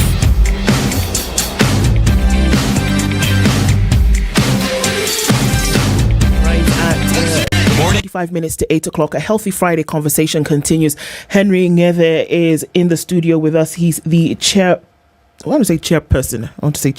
Yes. A chairperson of the Nutrition Association of Kenya, and we're having a conversation about just this, nutrition today, and looking at healthy, non-healthy, what it actually means. As we enter the break, CT, your question. You know, there's something I find perplexing, because when we modernize, what we in essence are selling is an improvement of lives and livelihood. Yes, it's called modernizing. And then when you look at the consequences of that modernization, say with farming, you certainly have additives that are supposed to make your yield better, your soil better. And yet this soil, as it was originally constituted, had these nutrients. It's not as though they needed you to add to it. Traditional farming methods, people understood crop rotation. Yes. And they also understood fertilizing, they understood manure, they understood all these things. And the story of acidity, if it existed, we probably didn't know it. But more and more, as we've sought to bring in modern ways of farming and fertilizers, this story comes up. So now, you are now discussing pH levels with a farmer now. I came across that word pH many years ago when I was studying chemistry. And I stopped studying chemistry by the time I got to Form 4. So I don't even remember what pH meant. But I know what the general thinking about it. Now, then we come to what that land produces. Yes. And then we talk about the person who tills that land. When you're a nutritionist, and I know the Ministry of Health has nutritionists, I know. Yes. How do you then get to explain to the Mwananchi?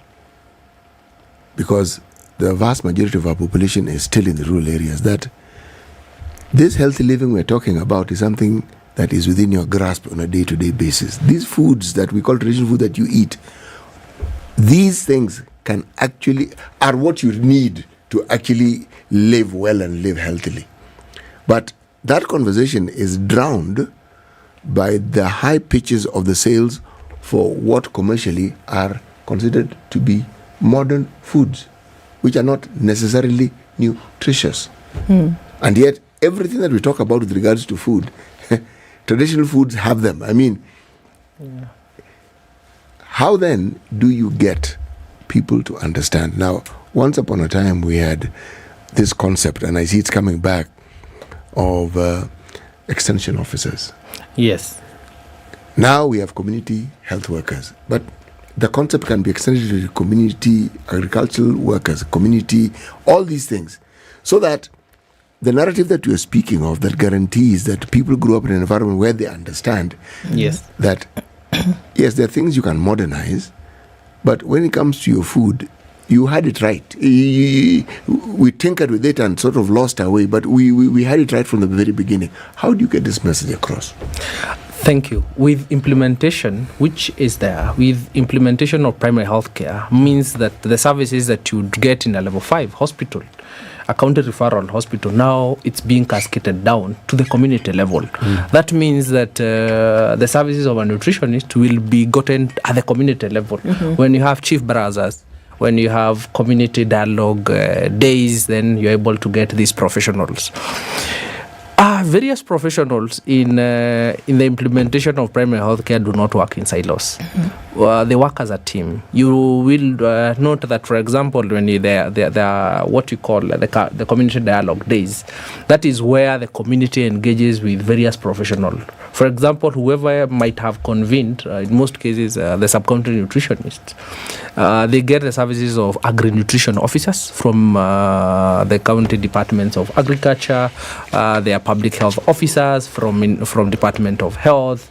They will also get so many other professionals, and then the community is able to be taught various aspects. For example, nutrition, some other aspects could include kitchen gardening, and also now the agricultural extension officers now come in where now they'll talk about these issues, about the soil, the benefits of doing soil analysis, because all that the farmer needs to understand is that at certain points in life, the soil in their land needs to be analyzed so that then they're able to know the nutrients that they need to target with the fertilizers that they purchase, which now means that the output of their farms will be nutrition, will have all the nutrition nutrients that are required by the human to support human life.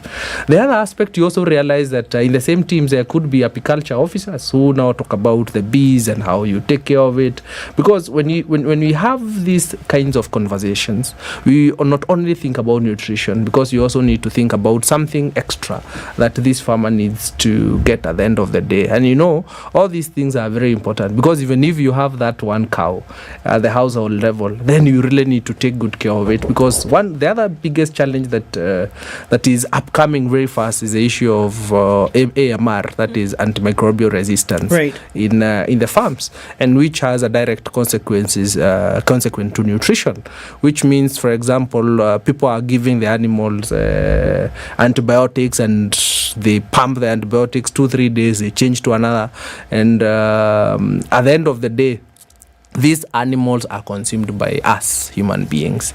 And you see, the same antibiotics that are given to animals is what is given to us as human beings when you get sick. Meaning that if there is a microbial resistance in some of these animals, the same problem will come in when you eat this meat. And that's why we are talking about we must focus on food safety as we think about nutrition. I'm glad you brought that up, and there's something you want to say. How do you guarantee, how can you ensure as the end user, the person who is then going to purchase, how can you ensure that what you are then buying for consumption, or whether you're, the only way you can control that is if it is you know what has gone into it, you're picking it off your little kitchen garden and things like that. But how do you ensure that the food then that you're buying, right, and that you're then consuming is met by these standards, is met by, lower levels of these dangers that you're talking about?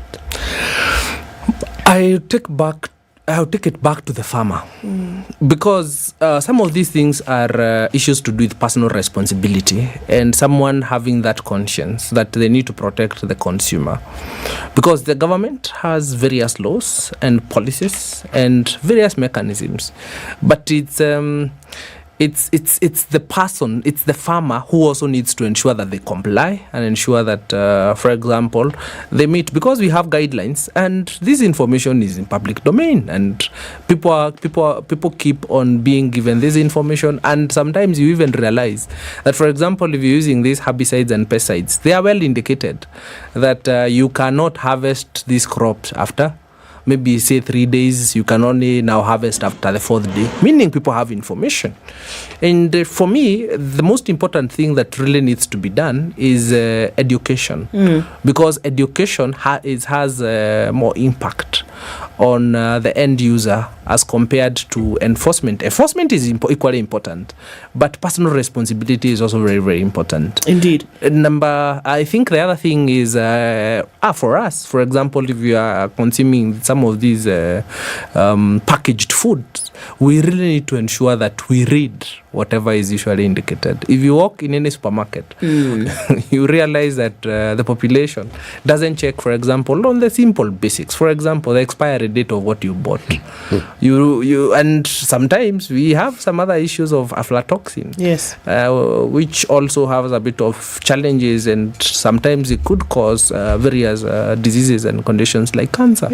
Because that is why I'm saying the consumer has a huge responsibility on their hands, and it is all of us to make sure that you read those that information that is well indicated whenever you're buying that flour. You really need to know if the flour is white and you've taken it home, the color has changed. You really also need to know what is happening. You need to check on the expiry date of what you've bought. You need also to check on the ingredients, because there are certain populations who at some point develop allergic reactions because of ingredients of food.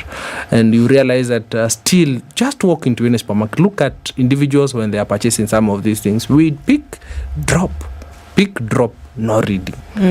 So there's a bit of personal responsibility that needs to come from us. You know something, what you're proposing is something that people actually have to be taught. Yes. It's not something that people will do as a knee-jerk reaction. I have a concern. We've spoken about the rural folk, and that is good. Yes. But there is a growing population. This urban drift, our urban centers, especially after devolution, are getting more and more people coming to them. And unfortunately, many of them live in what we call the low-rent areas, which technically are referred to as slums. Yes. They live in crowded areas, mostly areas that lack fundamentals of just basics that any development should bring about. They don't have it. They don't have proper sewers. The education system is limping at best. Now, these programs that we speak of, yes, do we have them addressing the needs of people who live in these settlements, because they really need these interventions? Yes, you realize that in most of these areas, that is the slums, we have so many programs and activities that are geared towards these things. For example, allow me just to pause you for just exactly 3 seconds. We have many programs that people tell us do these things.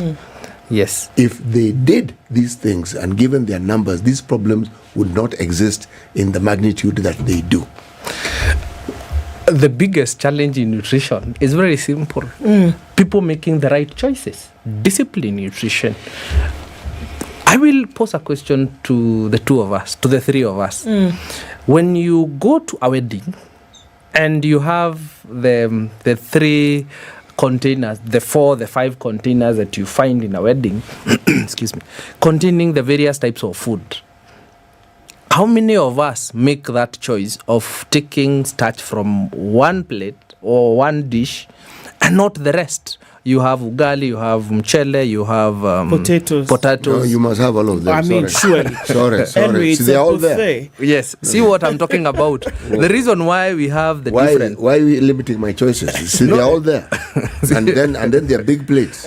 That's what I'm talking about. Big plates are meant to be filled. The reason why we have all these other options that are usually available during these occasions is not for us to pick from all these dishes.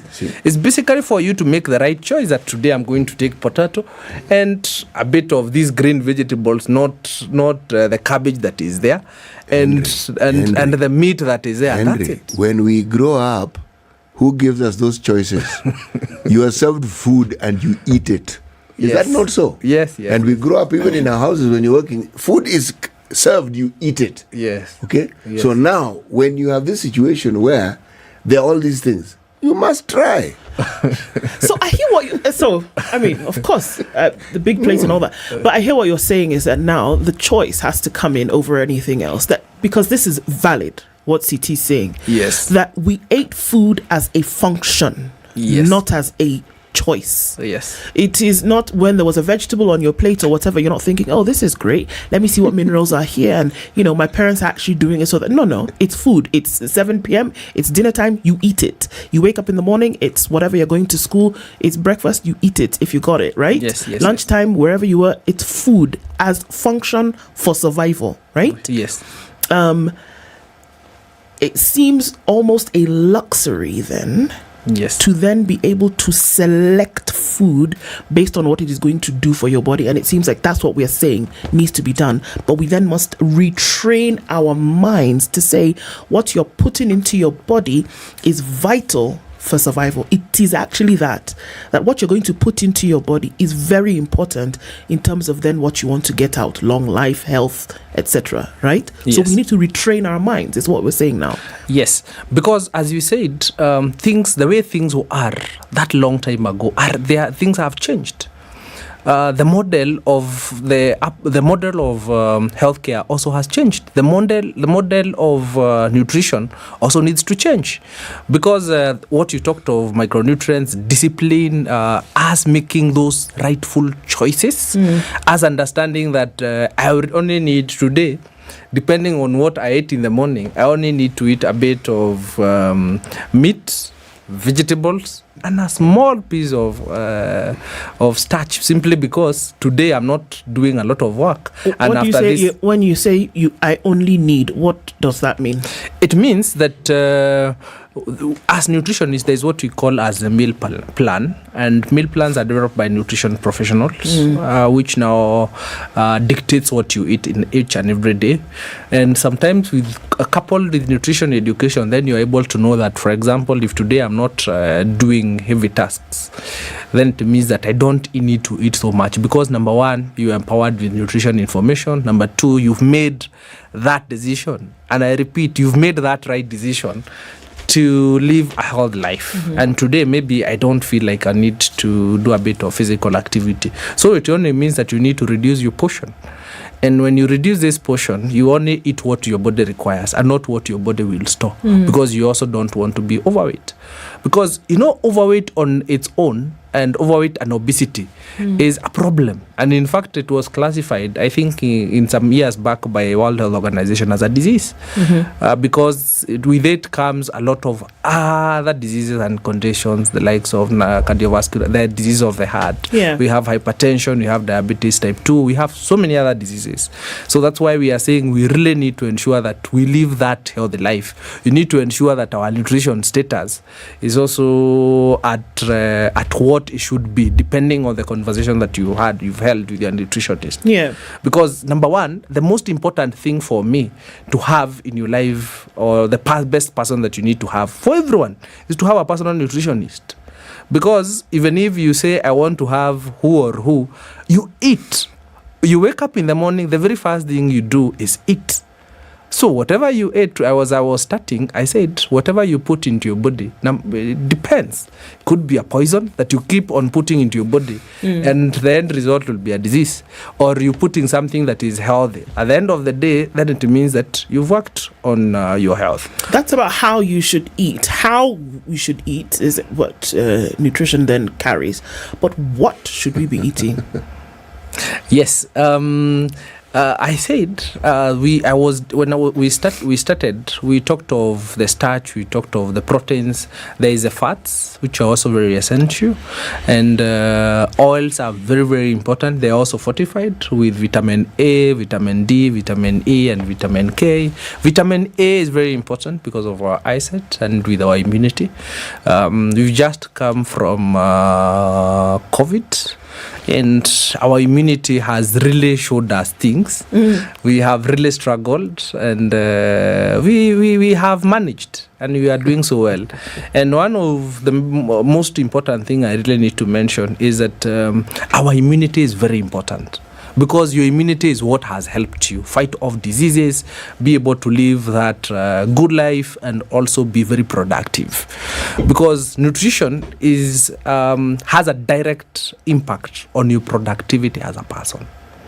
That is why at some point in your life or some point in your day, you feel you're low. Sometimes you feel very agitated.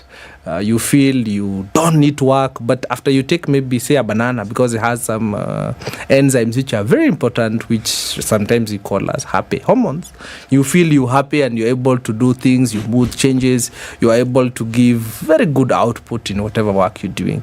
And that's why I'm saying nutrition is very important, even at work. And whatever things that you're doing.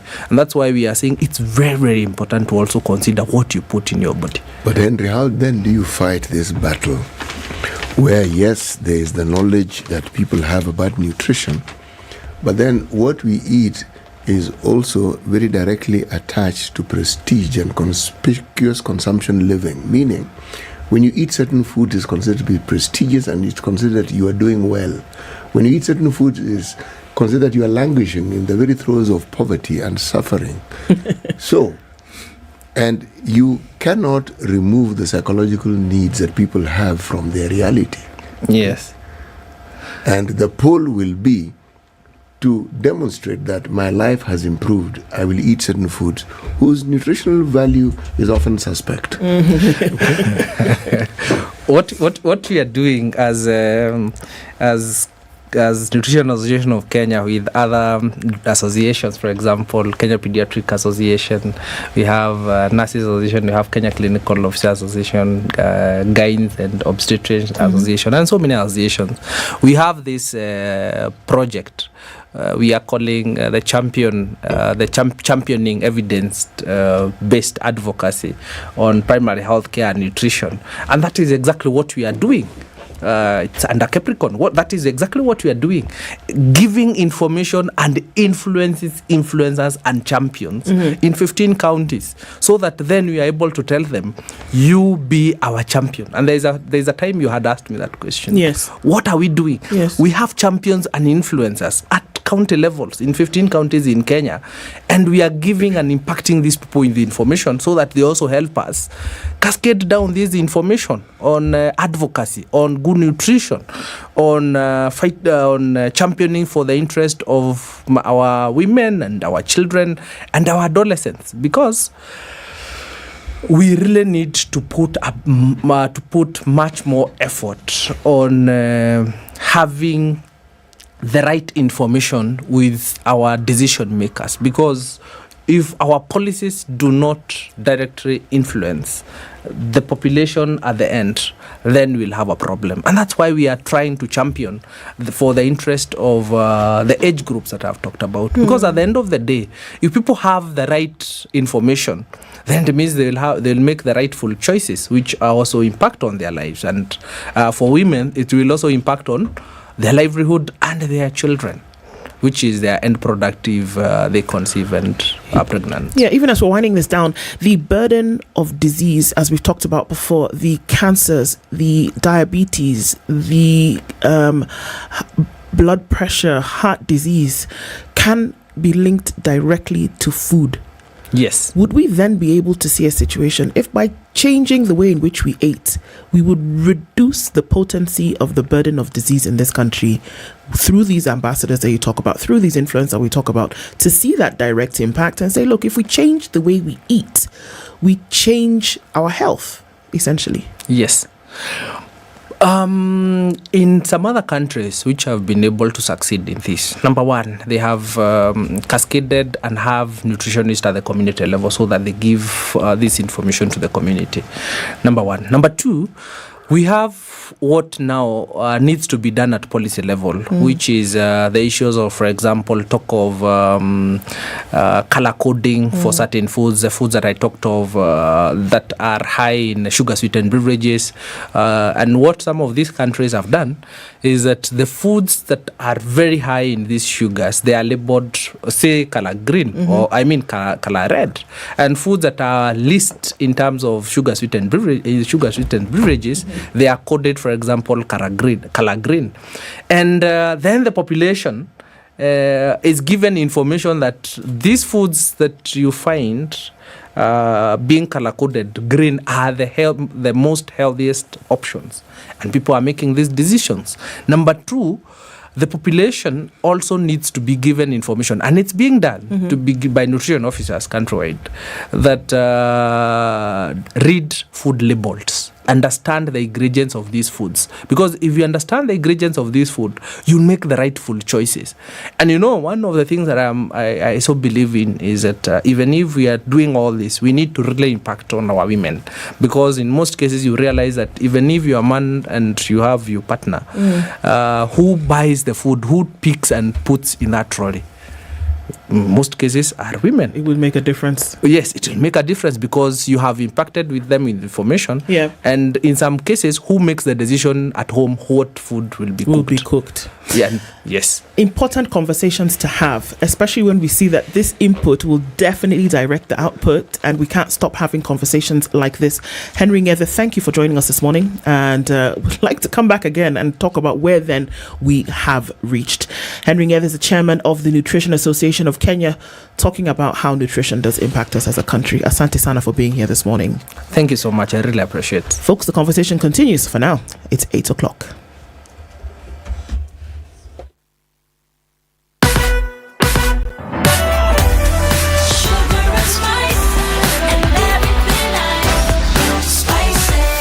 Spice up your life.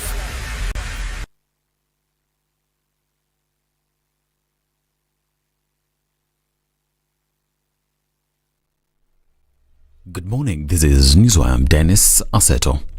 Azimio la Umoja One Kenya coalition leader Raila Odinga now says money must follow all functions that have been devolved to the counties. Raila lamented that what he described as a continuing duplication of functions at the national and county governments 10 years after the transition to devolution. Speaking at the ongoing devolution conference in Eldoret, County, the opposition leader called on the national governments to strictly adhere to the law and let county governments implement functions bestowed upon them by the constitution. He said counties must exercise control over funds meant for the said functions.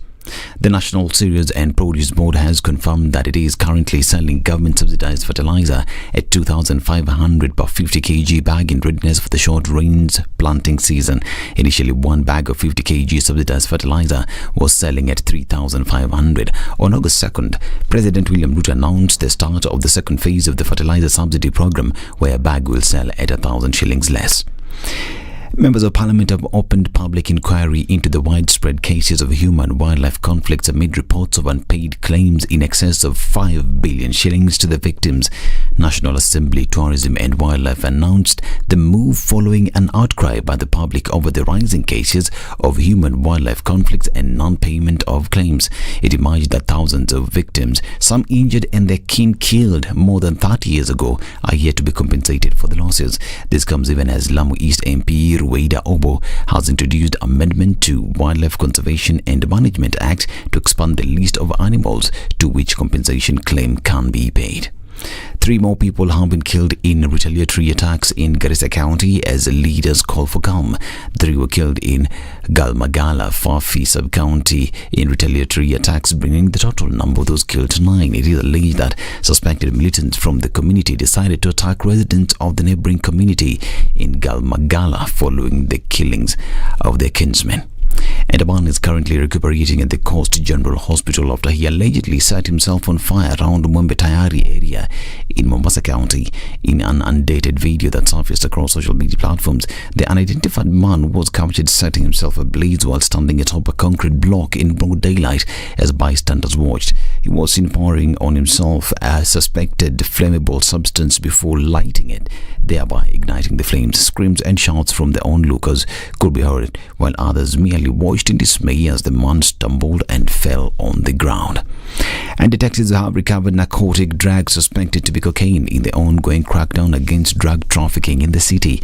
In an operation conducted in Buruburu, sleuths from the anti-narcotics unit raided a house at Arambe Estate and recovered 18 pallets of highly addictive drug. Also seized during the raid were wads of cash in Kenya shillings and foreign currency, believed to be proceeds from drug trafficking.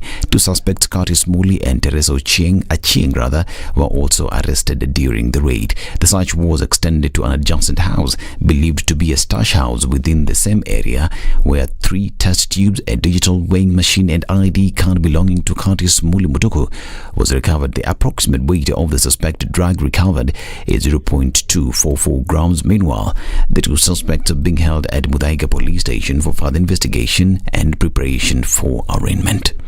And 10 more counties have taken up My County app in all-in-one app experience for all county services that empowers citizens to seamlessly pay for county government services and engage county leadership. My County app was first launched in Makueni in April this year. Since then, Safaricom has continued to collaborate with co-create with more counties to onboard the additional counties in the last 4 months. The counties include Nairobi, Uasin Gishu, Samburu, Bomet, Narok, Kitui, Busia, Kilifi, Elgeyo Marakwet and Kajiado.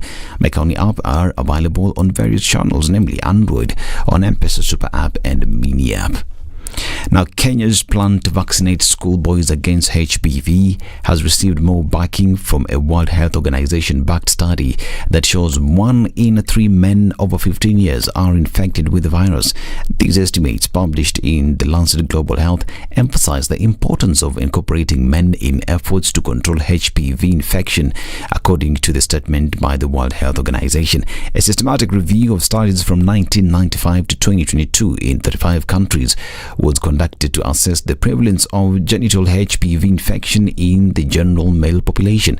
The findings revealed almost 1 in 3 men above 15 years are infected with at least one HPV type, and 1 in 5 are infected with one or more of the high-risk cancer-causing HPV types.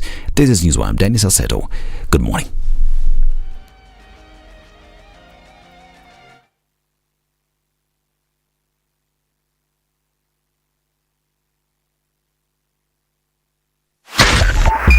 .5 Spice FM, Kisumu.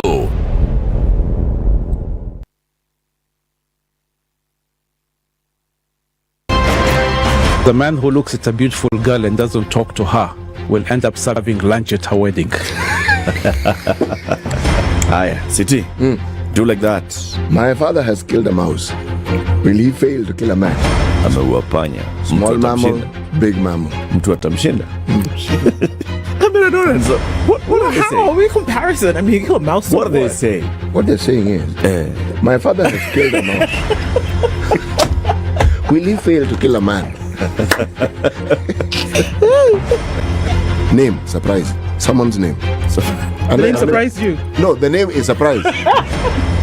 No, what am I saying? I'm from Nigeria, man. I met somebody called I Believe. So I said, your name is I Believe? Yes, my name is I Believe. But that's the short form. I said, excuse me? I said, yes, my name is I Believe. So what's the full name? I believe in the goodness of The Situation Room, Kenya's biggest conversation. All right, so traffic in different parts, we're looking at it not so heavy, a little bit starting to build up around the Thika Superhighway as you get then into the CBD, but it's not crazy. Pangani Underpass, which normally would give you drama every morning, not happening here at all.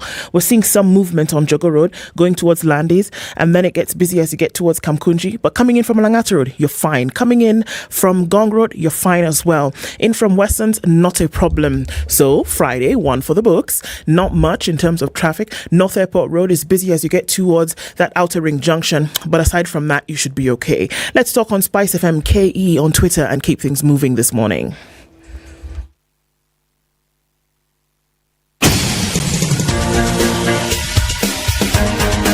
This is The Situation Room, the home of hard-hitting political commentary and penetrating insights about the state of the nation. This is a talk radio experience like no other. The Situation Room, a place for hard truths, debates, and elevated conversations.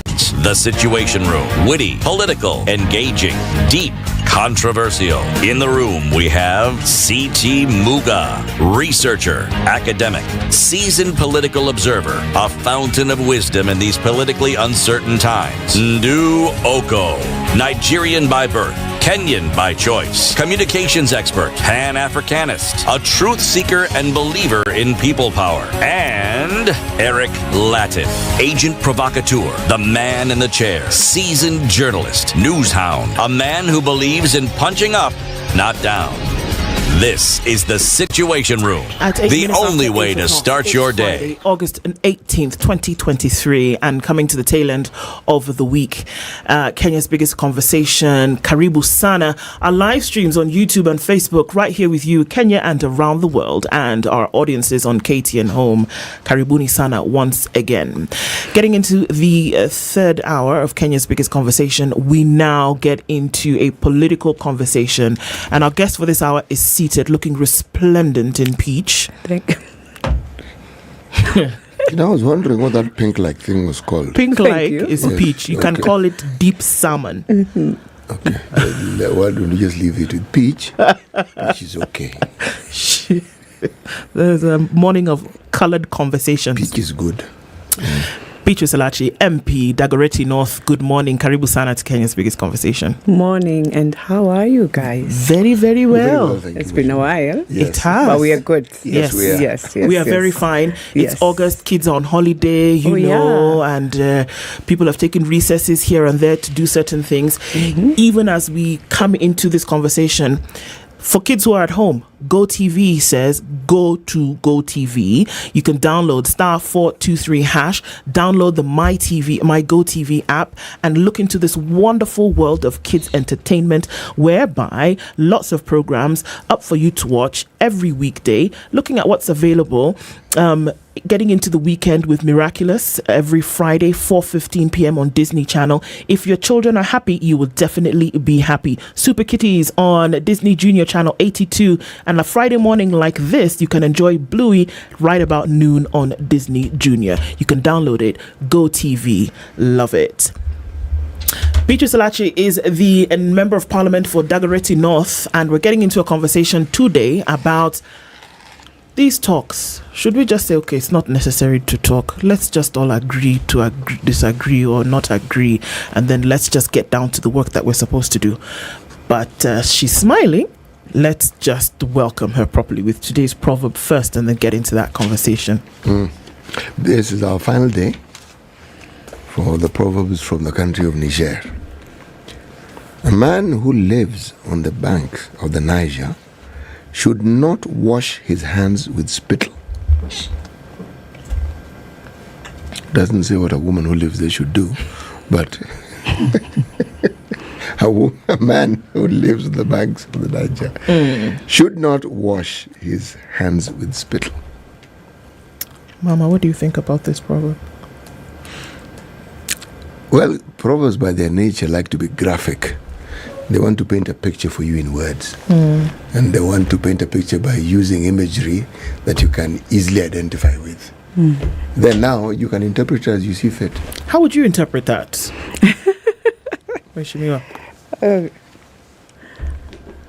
A man who lives on the banks of Niger should not wash his hands with spittle. Yes. I bring it in our context. Our context is good. Yeah, it's good. And as you say, you can frame it in, you can look at it in many ways. So you live in Kenya, and it's your river, and you're in the bank of that river, which is Kenya. And with the many things that happen, you don't need to wash Kenya and make the river look brown. Do I say brown or dirt or whatever? And then, then we are here now. We are about to wash it back to clean water. I'll put it that way.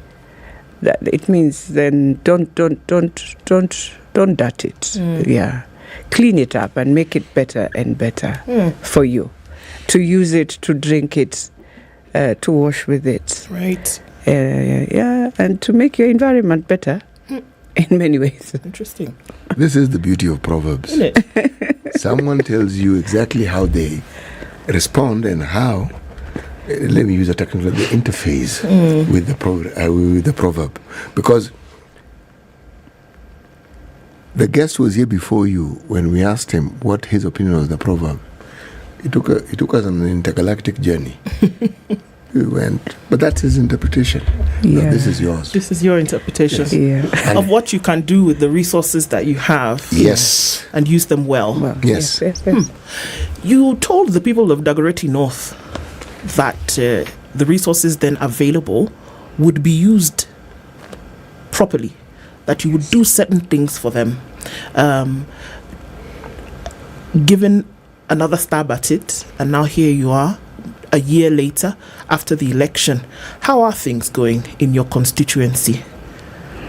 Well, first, to thank you for always giving me the platform, and also to welcome you to walk a journey through. But I didn't do, whenever you do photos and you say it was like this, so we are like this. But it's well. Before and after. Yeah, before and after. We didn't do that. But what I want to really thank God for that 1 year we have worked. Also specific on schools and very critical in terms of academics, but also infrastructure. And just brightening a school. Kids, even us during our days when we would walk into our school and it's clean and it's brighter, you feel more ownership in terms of you're proud of your proud of being in school, and you wake up morning knowing I'm going to school. So that is one thing we've really fought for. I've really fought for, and the first thing, as I always say, before you do all that, remember this child comes from home and maybe is hungry, so we'll never even want to understand. They arrive in school, you are asleep, you're fatigued, you're hungry. So one thing I want to thank God is that we were able to get a few of good friends who have taken for the last 1 year to give these children a meal at lunchtime. And so that is one thing that has brought in a lot of retention of children. Going back into Gatina Primary, going back into Kawangware Primary, some of them in Lavington Primary, and so, because these are the key ones, and Muslim Primary, that are really inside where we have huge numbers. And so, and then the other thing we embarked with the teachers is how do we bring in academics now? And I'm happy that right now, when we are dealing with the last Standard 8, I'm supposed now, when they open school, to present them at least with some of the papers from NEC to start doing their revisions now as they move into exams. I am happy that Nairobi Primary was able even to open a virtual lab in support of also many other donors with it. I'm also very proud to say a road that we had stayed for nearly since independence, at least it's small, it's 1 kilometer, but at least it's tarmacked. And people can now see what it makes when you tarmac. It brings out complete a different transformation, and you're able now to see now people using that road. Kids who used to wonder how to get into some of the schools, HGM and the rest, are now able to walk. And now we are praying that we can finalize. It's a road that comes from Naivasha Road right down to Gatina and then to Lavington. So if we can finalize that road, we'll open up a lot, and even we'll open up now children feeling they are within Nairobi, because I know it's been very pathetic. Sure. It's interesting that you say that as children are waking up every day to go to school, the assumption is, okay, well, we're going to school, we're going to learn. But majority of these children come to school and they're hungry, having not been able to have something to eat. I remember when Nairobi Governor Johnson Sakaja was opening some of these feeding centers around Nairobi, and he talked about urban poverty. Urban poverty is experienced in your constituency, quite some. Very high. Very high. Yes. How then have these things been able to happen? And I know it sounds like an interesting question, but you know, some of these problems have been in perpetuity for, I mean, they've just been there for the longest time. How is it that these things have been able to be done now? I would say, by the way, it depends on how each of us leaders look at things. And the most sad part of Nairobi, for the most of the years, and the worst when we came into devolution. I think we ignored a few things. We ignored the social contract that we were given and looked more on the economical side of others who can just do a few things. Looked at the hardware in terms of you're just building, I'll say like you look at the Great North. So what do you see? You see a new mushroomed real estate that is very serious within Kilimani, within Kileleshwa, and they're just moving. But nobody within that, even our own officers in City Hall, could not think that even as you do all these things, how do you take care of your social and your environment? And then also as leaders, and I'm sorry to say that it's like we appreciate when we have very many young people who are unable to do anything, and so you're able to click on them, and they will just be around awaiting, I want to do. And so all our young people, mostly in Nairobi, they think just political. Nobody thinks that life is not just political. It's both political, social, and economical. That you must start thinking of how you empower yourself. And so even if you give someone something to do, in 3 months, they come back and you find that everything you've done is just gone down the drain. Because they're used to being, until we take them through a culture that will change that mindset, that it is not about coming and asking for 2,000, 1,000, 500, 200, 100. That's not life. Life is how you build up and get to know, I will have a wife and I'll have children and they'll have to go to school the way your parents took care of. And you know, one thing that really just puts us to wonder is that during our time when we were going to school, you know, our mothers didn't have these things called bursary. Our parents didn't know even how to get to Mheshimiwa's home. Now, where did this culture enter into us now, this generation, that our children will have to go to school like this? And if this is not there, then they are not going to school. It's a very sad situation. How do I put this politely? This line of work that you chose, it's called politics, huh?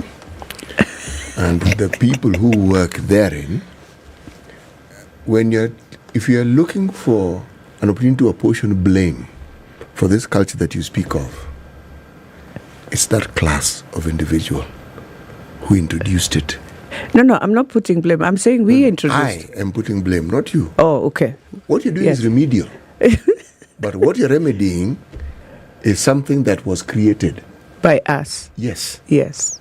Because that area was not always that poverty-stricken.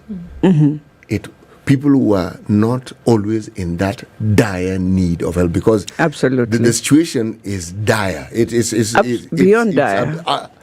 It's beyond abject dire. poverty. Abject. It's not this garden variety poverty where somebody can manage a meal. No. Because by the time a parent cannot feed their child, how poor and how deprived do you think that person is? Yes, and how sad he or she feels when he comes or she comes to ask for food. You see, then you look at it and you have no answer also. Sometimes I go to the homes. Not sometimes. Most of the time, I walk in. I just want to have a cup of tea. I'll walk with my everything, we make the tea. But when I walk in, I realize that's the only thing that will be eaten on that day. So some of them, they tell you, I would wish I have a land at home. Can I just go back home? All I need is how do I carry this? So we will support it. I even support. Yes, you're better off. And I know right now at home, you will find food and not just food. Education back home has become a bit affordable. Yeah. You can take your child to a day school and you'll only pay 2,000 shillings and they'll go to school. It's not like within Nairobi where we are trying to still struggle to see how we can really support them. But the other challenge is that some of them would rather stay in Nairobi than going back home. Maybe there are other cultural issues, or maybe you can't even understand. Because when you ask, for example, now we're talking about affordable housing. Yeah? In this affordable housing, if I was, I'm not saying I'm genius or whatever, but I asked myself, when you want to do affordable housing in areas like Kibra, in areas that are very populated, like Makongeni. Makongeni is even better. In Makongeni, there's still space. So if you want to do affordable housing, before you even touch the people, go where there are spaces, use that space first, because you are going up.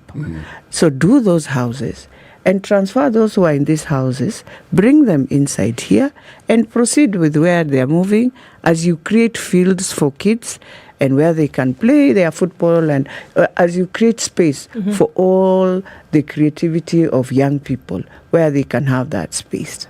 By the way, in Eastlands, you can do that affordable housing without creating a lot of commotion. Without too much disruption. And disruption. Yeah, you do it, you bring. But now let's go to, for example, Kipra. First of all, the best thing you can do is look for the landlords. Who are these landlords? Who normally charge the amounts they charge, those who live there? And if there are no landlords, those who live there can be the beneficiaries. But you cannot go beyond 3 stories. You can't. Because definitely you'll be lying to them that you can put a lift and it will be maintained and all that. So what you do, you sit down, have a serious public participation, and you start with those who are willing. So you enter there and you tell them, and you can use even the new technologies that are there. And so all you need is a good house that has at least a toilet, it has a small kitchen, it has a small bedroom, and a small sitting area, whatever. But then now, they are the ones where you start. They are the ones who will build for you the first house, the second, and the third. So they'll move in. They'll have created space. You move as you go. Slowly by slowly, many of them will realize, wow, these are good houses, and they'll come in. And you just need to go to Eldoret in an estate called United. It's an estate that was done by a Mzungu. Yeah. When you enter this house, this cubic, you will find a fantastic, small but affordable, very affordable. And to make it worse, he has put 3 bedrooms, not just 1. But I'm telling you, it's a space you wonder how magic he did this. And it works. And it works. So now, and it works. Even as you talk about these, to me, as you speak of them, these are the issues. Yes. And when we talk about Kenyans and their issues, these are the issues. It's the issues for the parents who cannot send their children to school. Yeah. It's the issues for the parents who cannot afford a meal for these same children and themselves to consume in a day. Yes. Right? We've come up of the back of a nutrition conversation. We have people who are sick and cannot go to hospital and afford health care. To me, those are the issues. But now, what we hear from members of parliament, what we hear from both sides of now talks that have encapsulated the attention of everybody in the country is something else. I know. So, as members of parliament whom you represent and others who represent, why are we embroiled now in these talks when very clearly you can experience what these issues are? Shouldn't we be spending time focusing on how to sort out those issues, which I feel are the issues, not these ones that we're having conversations about right now with the bipartisan talks? I am hoping that now that they've taken the talks to Bomas, I am hoping young people will take an opportunity to walk in and explain what they feel, their journey, how they feel they have been sort of used and they can't see. At the same time, I'm hoping our young parliamentarians, because right now, you see, when you talk about youth, it's not that they don't have a representative. They do have a huge representative in Parliament, by the way. So what is this that they have? What memorandum will our young parliamentarians put on the table to this team? That there were young people who, in Nairobi, were the ones who were being used to come out. Let's do all this. Let's fight for a high cost of living. Let's fight for all these issues as politicians were talking about. But now we are on the table now. We want to prepare the cake. So I am hoping that cake, the young parliamentarians, representatives who are there, must put it very clear and be very clear the way the girl in Eldoret was very clear. Are these issues politicians' issues from where you sit, or are they really Kenya-wide issues? I think the talks we're going to talk? You're talking. I think 80% will be politicians' issues. But I'm hoping, even if it's politicians' issues, in the end of the day, it's going to be Kenyan issue that will create a better environment for Kenyans to feel. I am praying this should be our last ever national thing. I am praying that going forward in the years to come, as I go down to grow old, I should not see again. Why? Why? Why do you wish it so? Especially, we can do other national dialogues. But this one on political issues, on elections, should be the last. I mean, I have to ask the question, do you really think that your colleagues and friends who are in the political profession, as you are willing to actually speak truth to each other and face the truths that we have in this country? Are they willing? You see, let me give it a positive note to say, the moment I saw my majority leader speak as he moved this, and then my minority leader, I felt okay. I am hoping that will be the tone until the end. It was a tone of sort of bringing some reconciliation and appreciating that we are one in this country, by the way. It is our country. And this hitting each other and trying to just use... You see, when you take over government, you are the government. And then you must see a better future for your country. So for me, that is what I want to see from the majority leader. That it's not a government of parties. It is a government that will serve all of us.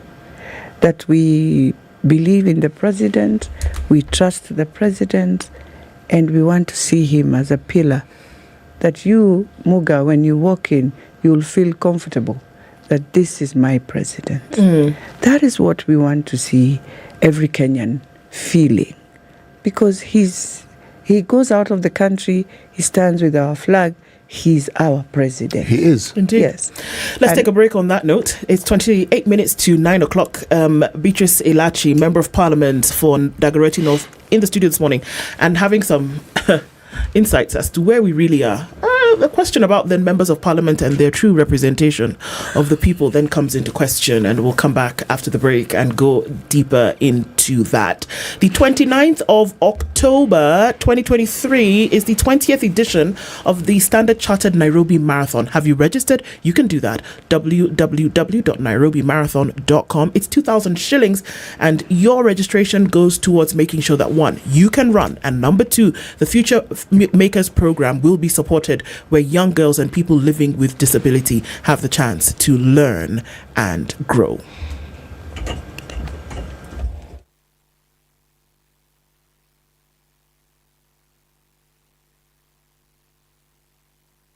This is the Situation Room, the only way to start your day.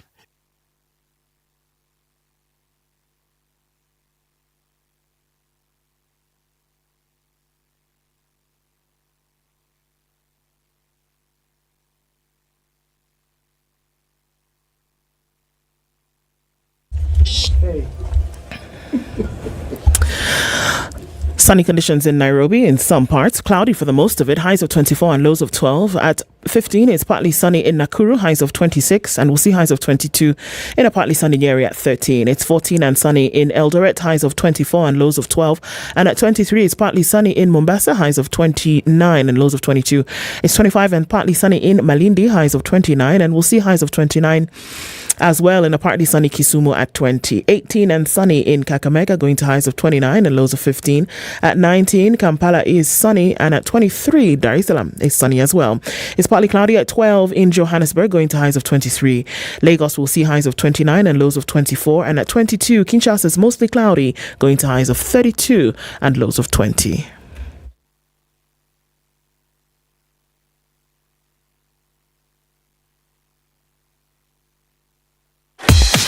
Welcome to Spice FM, the best exclusive radio station bringing you the best mix of the best music ever.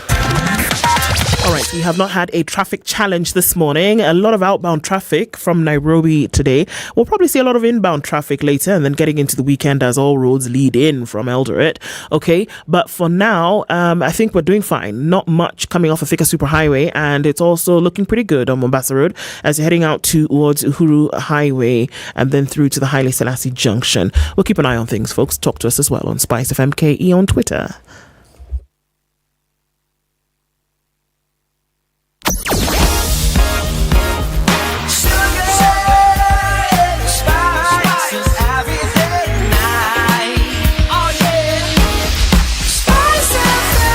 Spice up your life.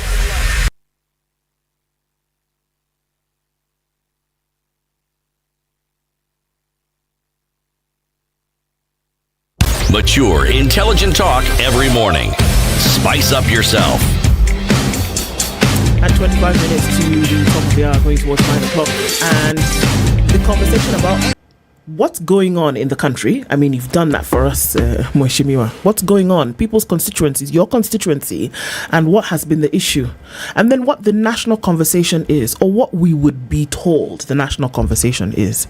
But then what the expectation is of the representation of people by their members of parliament who've been given that mandate by the constitution and by the vote. Right? So the question then remains, you've said as we were going to the break, that you hope never again for a situation on electoral reforms, on electoral unfairness, on electoral dissatisfaction. We should not have that kind of conversation again. But why do we keep having it? Why do we keep having it, in your opinion? You see, we keep having it because I think Kenyans, as much as we have a constitution that borrows so much from the US, I think Kenyans believe in a hybrid system. They would wish to see that. Kenyans love all their leaders to just be there in a hybrid. If it's there, everyone, they keep quiet. They move on with their lives. They feel okay. They feel okay. Everyone is on the table. I think that's the biggest challenge. We thought devolution will really help that. But I've realized somehow everyone came back to the top again. You know, when we were going through in 2010, everyone thought, and I think even the ones who were in Naivasha, in their mindset, in everything, they were just doing these things knowing, oh, now we are taking power. We shall have assemblies. We were very excited, by the way. We shall have assemblies. And I remember at that time we were like technical teams for them. And we shall have this. Oh, there's no longer thinking who will be we thought it would be an American style, where yes, you have Biden, but people move on and things are moving, systems work.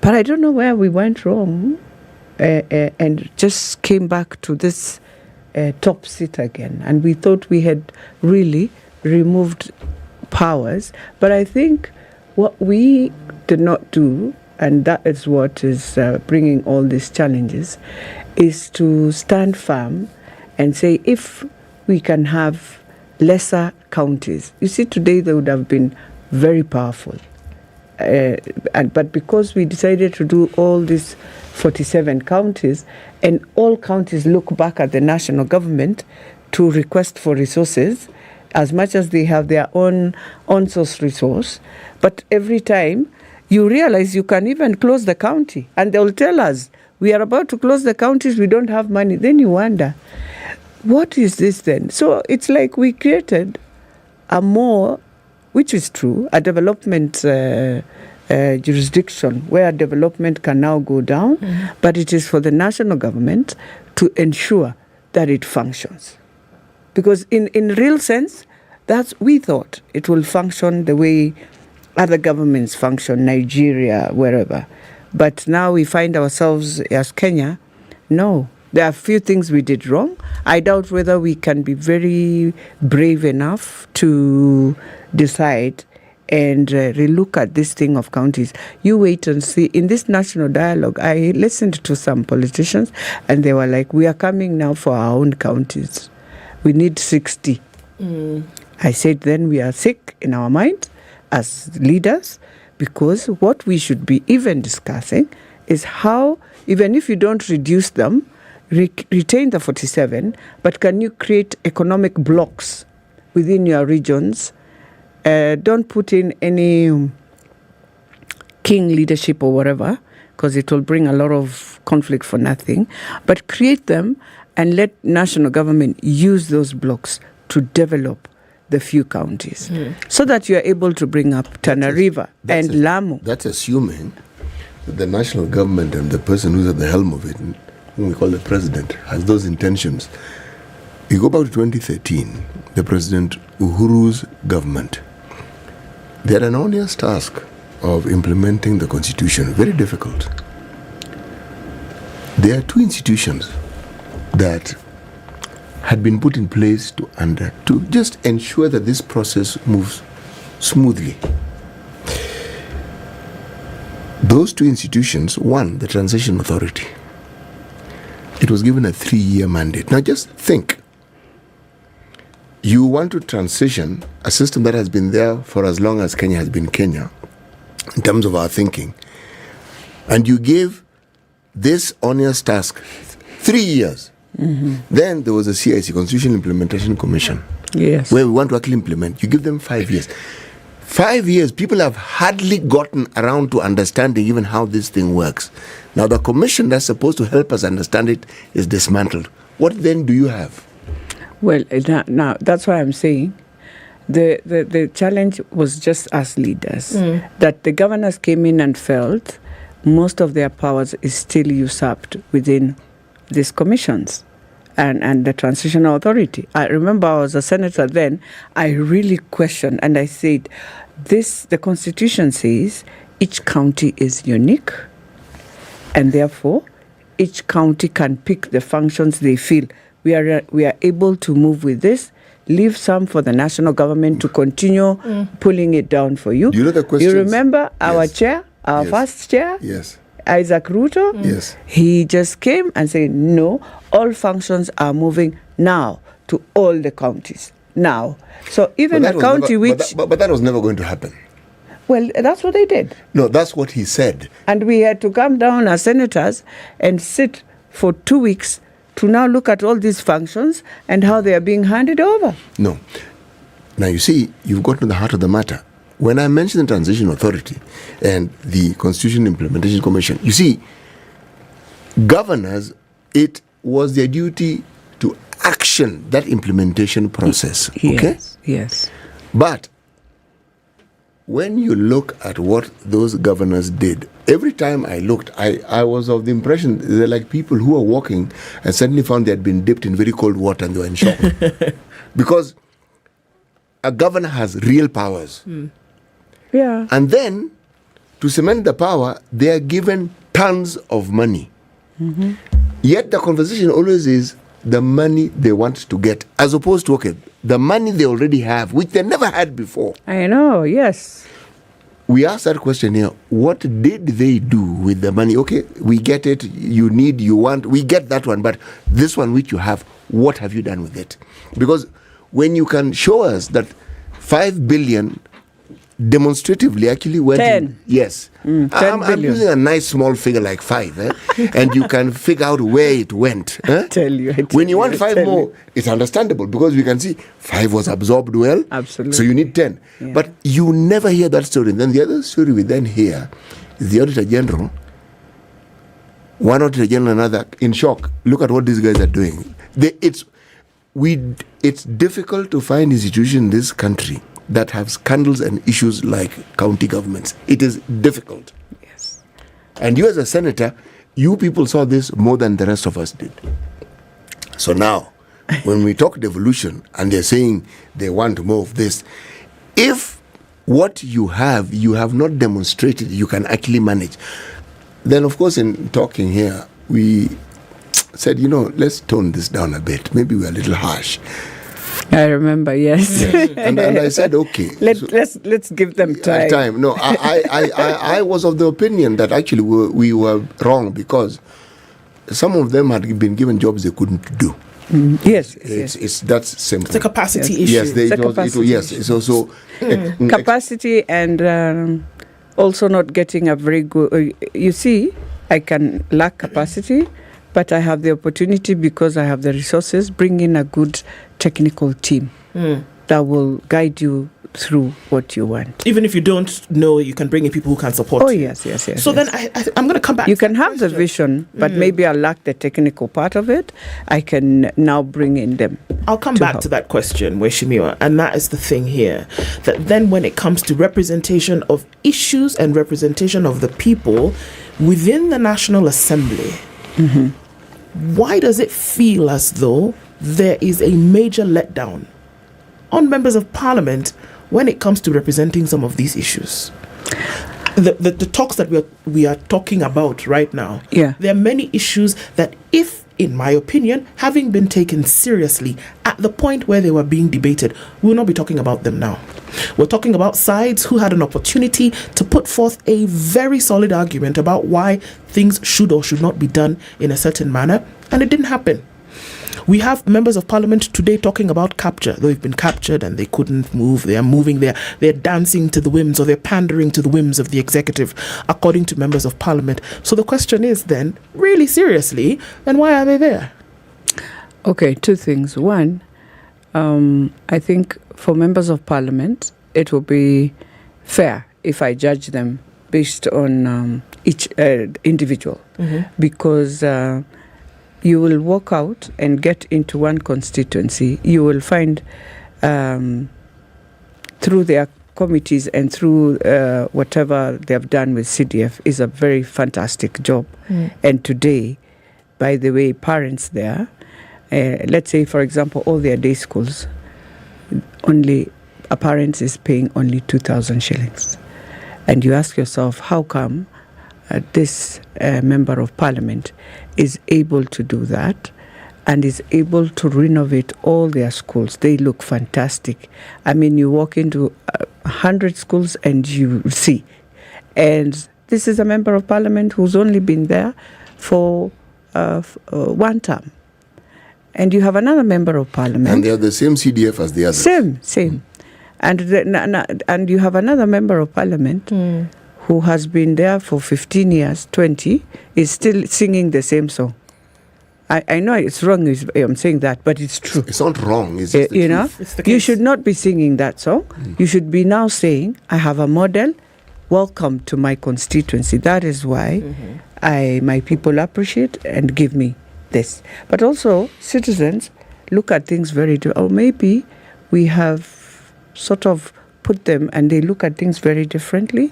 Or maybe because we don't do a lot of exchange programs that, during our time, we did a lot of exchange programs when we were in schools. Maybe that is one thing that has now, people don't see and they don't open up and see, okay, why is it that this side things are happening? How come here parents can pay 2,000 and here we are still paying? And yet it is the same thing. So that's why I'm saying we will judge each differently, but I know if you send your guys out in some areas, they have done a fantastic, even as we are going there for exchange. That's where we are learning. that indeed CDF can transform. It can bring complete change. And the good thing, after they changed the law and the courts really pushed them, which was good, it is now managed very differently. But the good thing, you go and oversight and you see, and you are able to do public participation and agree with the schools, what is your priority? What is this? In some areas, even mine, I am now juggling. How do you start? Do you know I have a girls' school and they are still eating in a tree? So now is when I'm looking for a serious, and I'm very mad. They are looking at me and thinking, this woman is mad, because I've told them I don't want to care, I don't care, but we must finish our dining for these girls. It is wrong in the 21st century and in Nairobi. Wrong. Absolutely. For the only girls' school that takes care of many of the girls who come from the same area of Kawangware and wherever, for them to wonder, where are we eating? Under a tree? It does not work. It can't be. And so we've been trying really to do it. But when you look at everything, you feel down. And you must wake. You can't show them, but you have to think and make sure it becomes an excellent school. Why do you feel down, Mheshimiwa? Because you have no answers to tell these girls why Kenya High is functioning, which is just across. St. George's is functioning, which is just there. State House is functioning. St. George's Primary is functioning. Gatina Primary is functioning. You know, you don't have a word to tell these girls. And so you just keep quiet as a parent and you say, look, it can't be.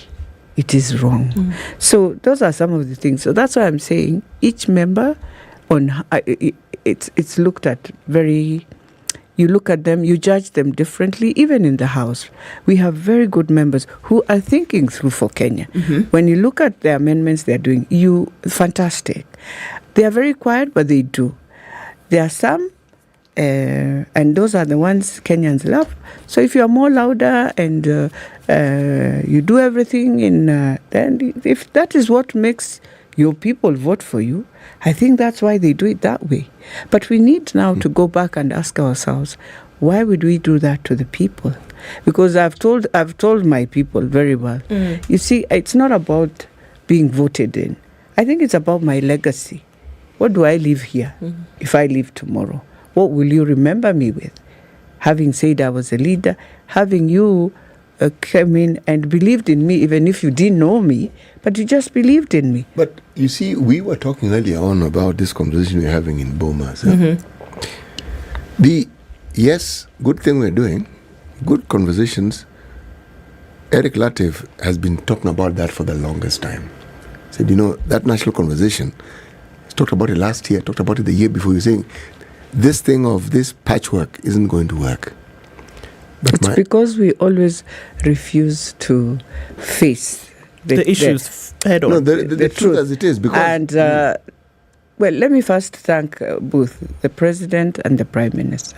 You see, one of the things in any country for you to see as sustainability is just to have that peace. Just to have that peace. I think that's where we start from with this national dialogue. But then now, going to the next, the two leaders, I will tell you, are not the issue. The issue is us. We pull them. Because let me tell you, if it was for the President or the Prime Minister, they would have already said, you know what, let Kenya move. One of the things I ask myself... But when you say we is who? Us... Us inconsequential wananchi, no. You important politicians? We wananchi have no issue with.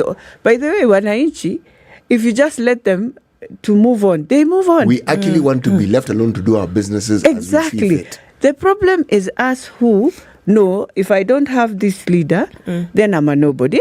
If I don't have this leader, then I'm a nobody.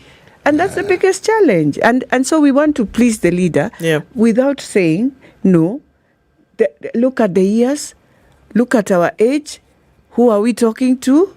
Do they understand? Do they care? They don't. They care only one thing. We are vijanas, we know your issue is my issue. I don't care at what tribe are you. They don't understand that. It is us who infiltrate and start saying, oh, you are this tribe. Oh, and so it becomes there. But when you leave them alone, they're okay with each other. So then you saw. So we've come full as much circle. as we were very hurting after the election. In the first 2 months, everyone went. Kenyans will go. So then we've come full circle to make the agreement. Yeah. And a lot of these matters that are being discussed today, whereby public funds are being used, whereby individuals are sitting down, whereby now a lot of the decisions that they are making are being anchored in law, actually has nothing to do with Kenyans today. This is a parliament. I think it will be more a parliamentary system, and so far, I don't want to say they won't use public resources, but so far, they've been contributing themselves. His Excellency Kalonzo has been contributing, Kimani Ichung'wah has been contributing, and they put it together and they deal with it. By their own tea. By their own tea. But I think it will not be as much the way it was spent maybe in the BBI. No. It will be very less, and I think it's within the parliamentary process. You know, Mheshimiwa, I am apprehensive though. Yeah, I know. I don't share your optimism, Okay. Unfortunately.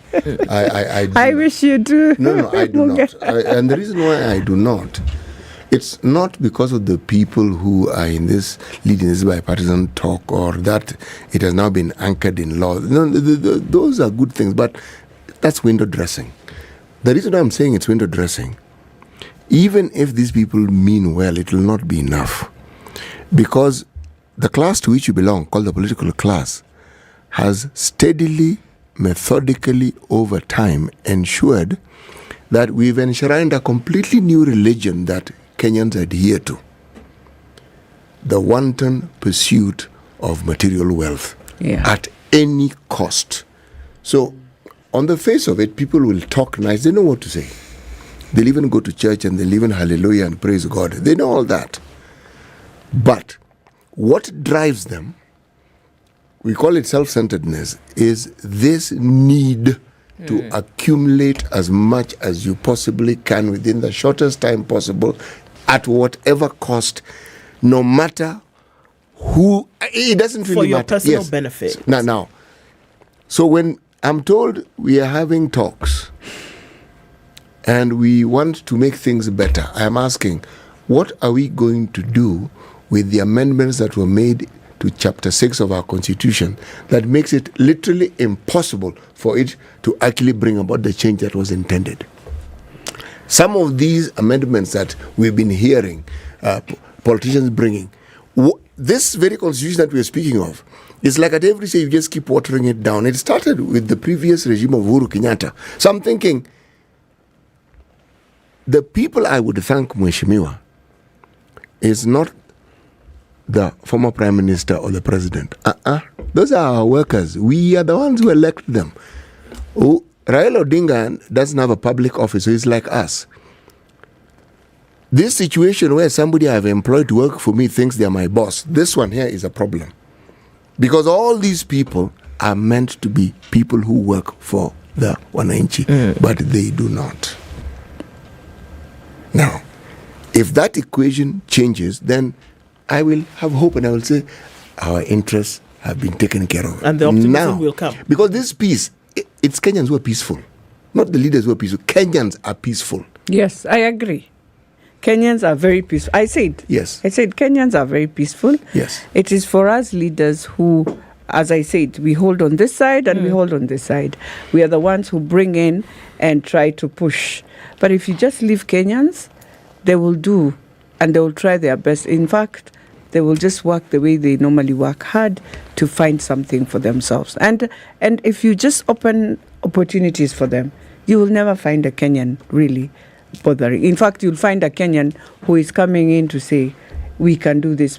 And they are still doing. They come in and they say, we can do this to make it better. Every Kenyan wishes to make it better.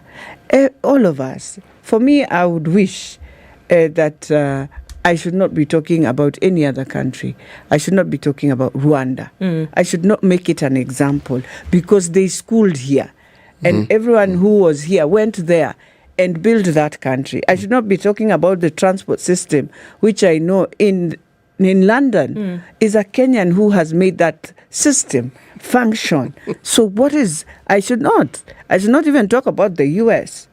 It is the same Kenyan who has made US to understand this is how politics is done and brought them to where they are now. So if we have all these minds, Obama's a Kenyan. He is. He's a gene of a Kenyan, and not just him, many others. But my question is always this: if we can do all this outside the country, if we can go outside the country and work hard for people, what is this that just makes us not to work for ourselves? What is this that will not make a Kenyan to say, in 10 meters of my space here, it can be clean and will never have garbage? What is that? What is that? Yeah. Mheshimiwa, our time is running out. But in 10 seconds, do you think that the bipartisan talks should go on, or is it time to just fold this thing and do the work that is necessary for Kenya? I think it needs to go on for the sake of two things. One, there are very critical issues. If they don't talk about now, it is coming again to start another very tough agenda and a very emotive. As they talk on this, remember I've said they might find themselves again people complaining about the boundaries and all these things, because the Kenyans were expecting, as per the constitution, 12 years, you'll review those boundaries. Right. Will you review them per ward maybe? Because now we can't add constituencies. Yes, we have to review them per ward. So let's talk now. And they have to talk.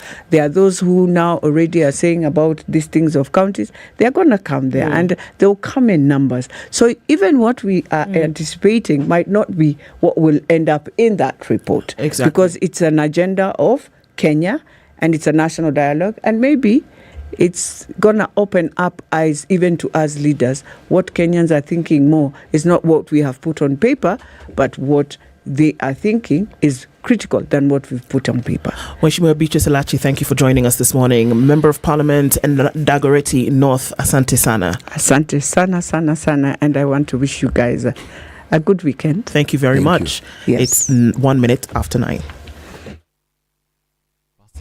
Abraham Serem.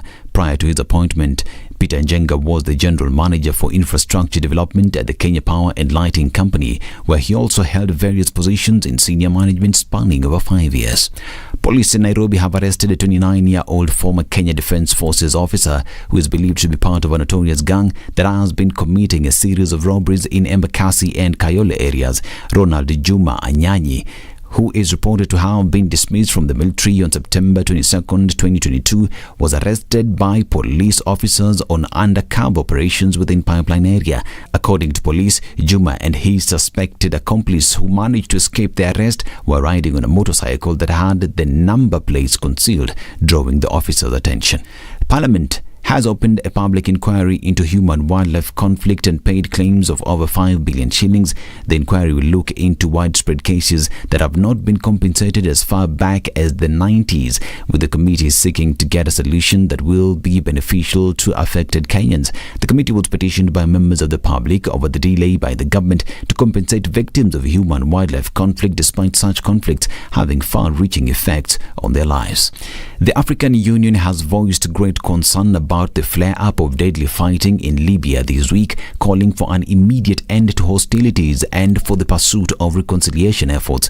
55 people have been killed and 146 wounded in the worst clashes in the capital Tripoli in a year which erupted Monday, according to Libyan reports.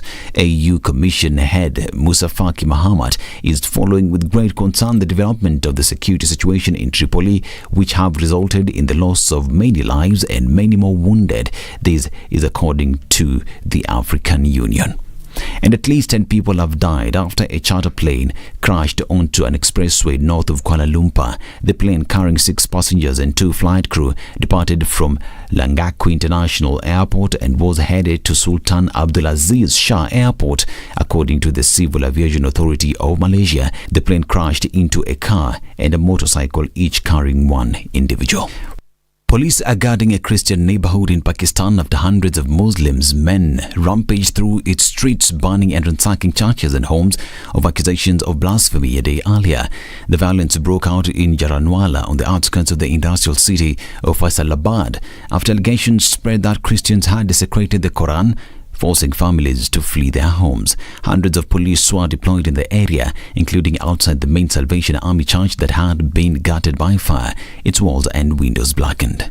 The government has launched the Cambry Eldoret Sports Science Research Centre in an effort to combat the escalating doping crisis within the athletics community. The facility, which is the 15th Cambry Research Centre in the country, aims to revolutionise sports health research on a broader scale. Speaking during the launch, Health CS Susan Khamicha highlighted the importance of the new research centre in addressing the doping challenges that have cast a shadow over the nation's sporting achievements. The CS noted that the centre's mandate extended beyond doping concerns and will include research studies on sports medicine and research related to the well-being of athletes, injuries, mental health, nutrition and anti-doping challenges. World Athletics President Sebastian Coe said it is unlikely that track and field athletes from Russia and Belarus would be welcomed back to competition before next year's Paris Olympics. All Russian and Belarusian athletes have been banned from competition for the foreseeable future since Moscow's invasion of Ukraine in February 2022. That includes the option of competing as a neutral. International sports bodies are taking widely varying stances on allowing Russian and Belarusian athletes to compete while the war in Ukraine continues. This is Newswire. I'm Dennis Aseto. Good morning.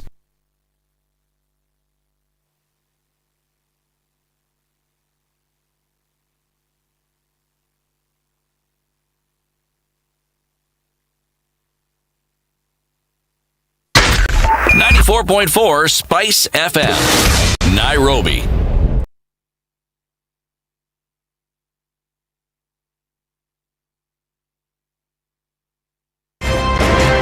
If a lion shows you its teeth, it doesn't mean it likes you. It doesn't mean it likes you. It won't start. A liar calls as witness one who is either dead or far away. Say it in Kiswahili. Ben low, nin inte, nin there, ayu markati kadikta. You know this character called liar. He has disturbed people. So when you tell him who are your witnesses, he will take you to a place where it is difficult to verify. For someone like me who sweats a lot, I cannot survive there. Sweating is biblical. Good. And he must blame it on Adam, not me. Because Adam messed up and he was told, "Now you fellow, you, by the sweat of your brow, thou shalt eat." The Situation Room, Kenya's biggest conversation. Congratulations. You've seen the hand of the Lord. Thank you very much. I've earned another title today, this morning at Spice FM. Mama Justice, I don't mind it. Joel in Kericho. Salama sana Heri, habari ya asubuhi. Salama bwana, mambo namna gani? Salama kabisa bro. Mambo ya Inamoi kuliendaje? Mambo ya Inamoi, vile nilikwambia ndugu yangu, alienda asubuhi na ile gari ya kwanza. I must have missed it. So did I. Even if somebody was to render you irrelevant, there is still work you can do. Okay, sawa. I deserve to keep you accountable. You deserve to give me a report. You don't work for me. I don't work for you. Okay, so at a few minutes after 7 o'clock, traffic still in certain parts of the city. It's not too heavy. It's not been crazy this morning. A little bit of it here and there coming off a Thika Superhighway. Just at that Pangani underpass is where it'll be the busiest. And then into from Uhuru Highway is where you also see a little bit of movement here and there. All right, what else is going on and where is it happening? Coming off of Kangundi Road, we've now seen a smidgen of movement. And then also getting onto the Eastern Bypass as you get to that Rai Junction is where you'll see some as well. Apart from that, Gong Road looks pretty good as it does on Langata Road. Not too crazy. Spice FM KE on Twitter. Let's keep things moving as we talk and keep things moving this Friday.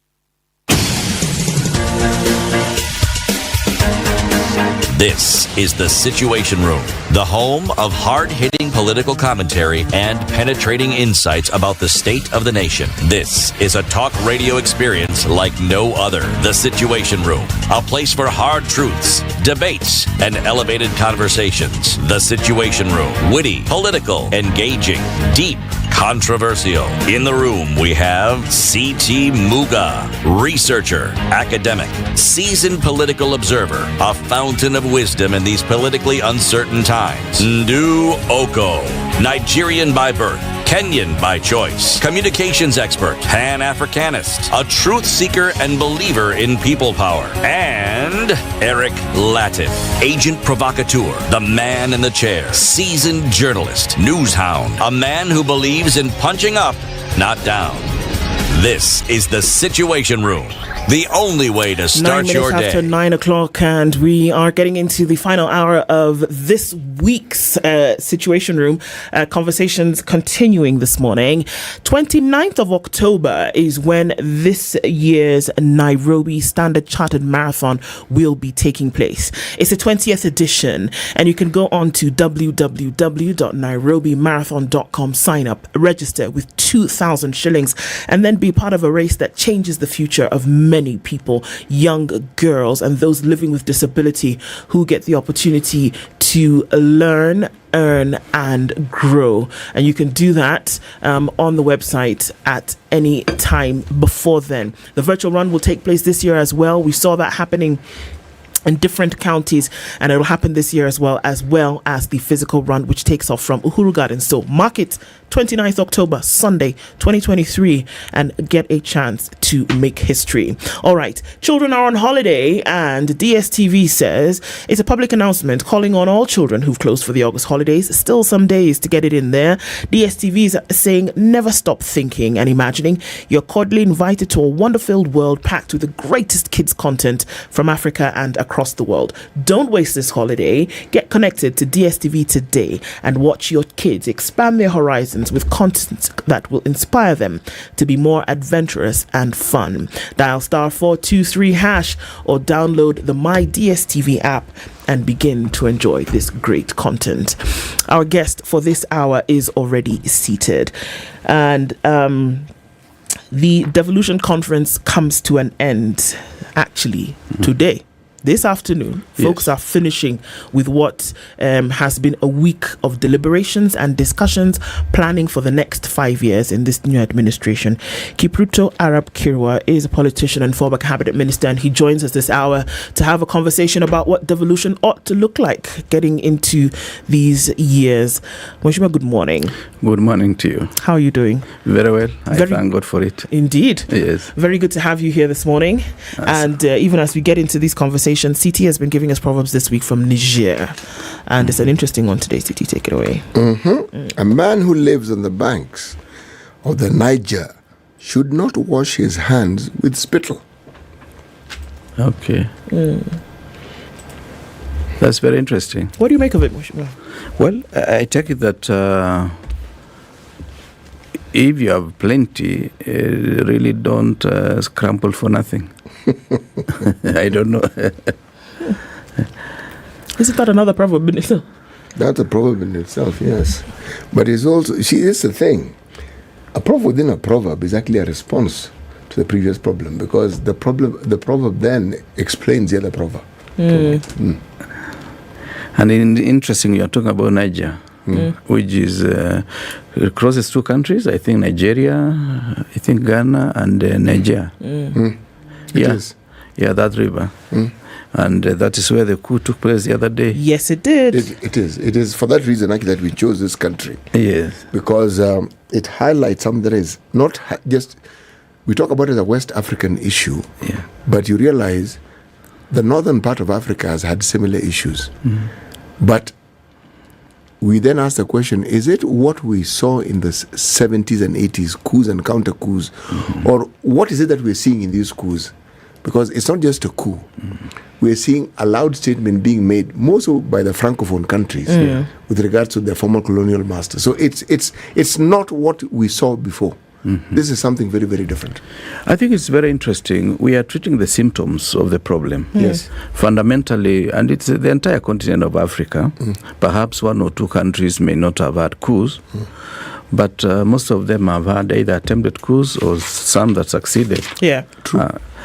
No, fundamentally, one of the major problems in Africa, from my own study, is that the ruling elite, they are complacent and they assume when they take office, they assume now they own the country.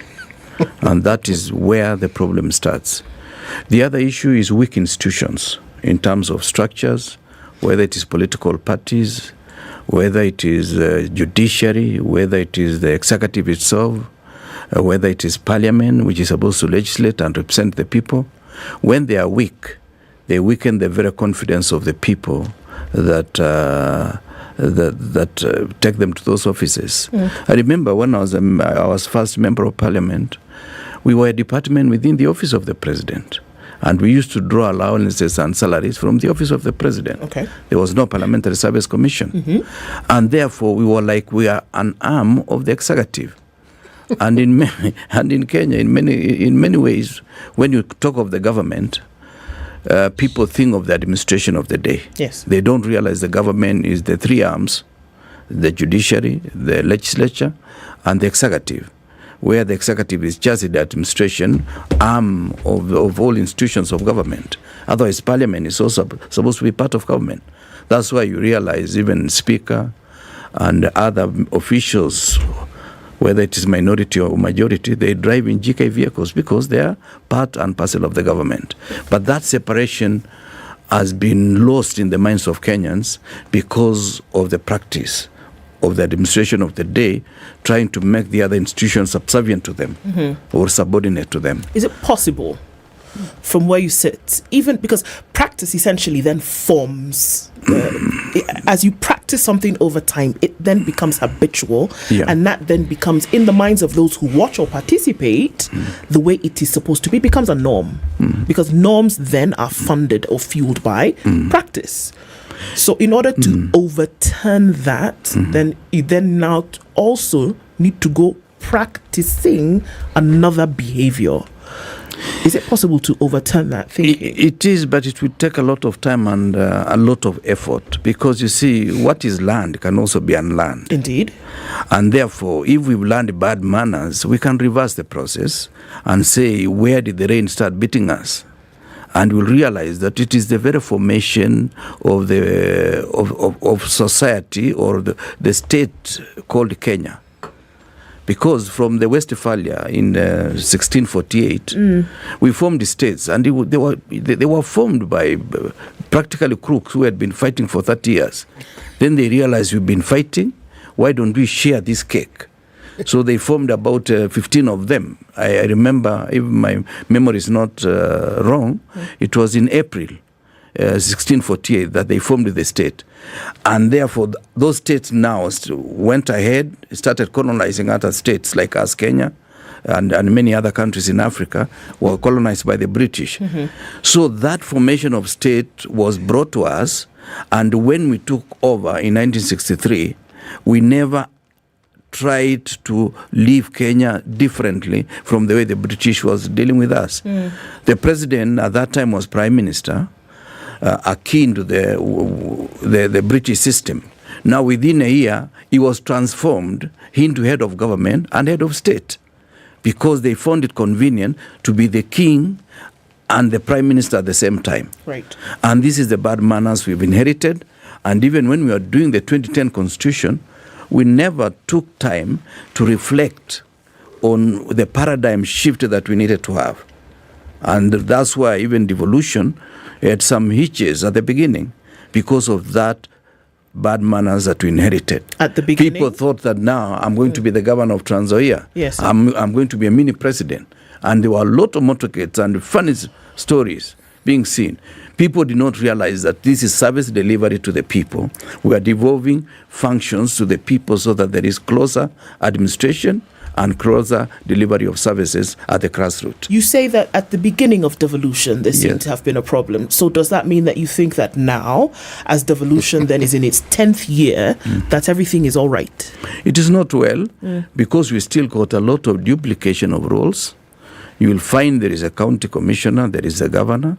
Then you go down to the constituency, there is what they call county administrator. And there is the official appointed by the governor to do the same things. You go to the ward, you find there is MCA, county administrator, and there is a chief. That is duplication of roles. We've not been able to seamlessly devolve what can be done by the administration of the day within the county and what can be done by the central government. So that is still persisting.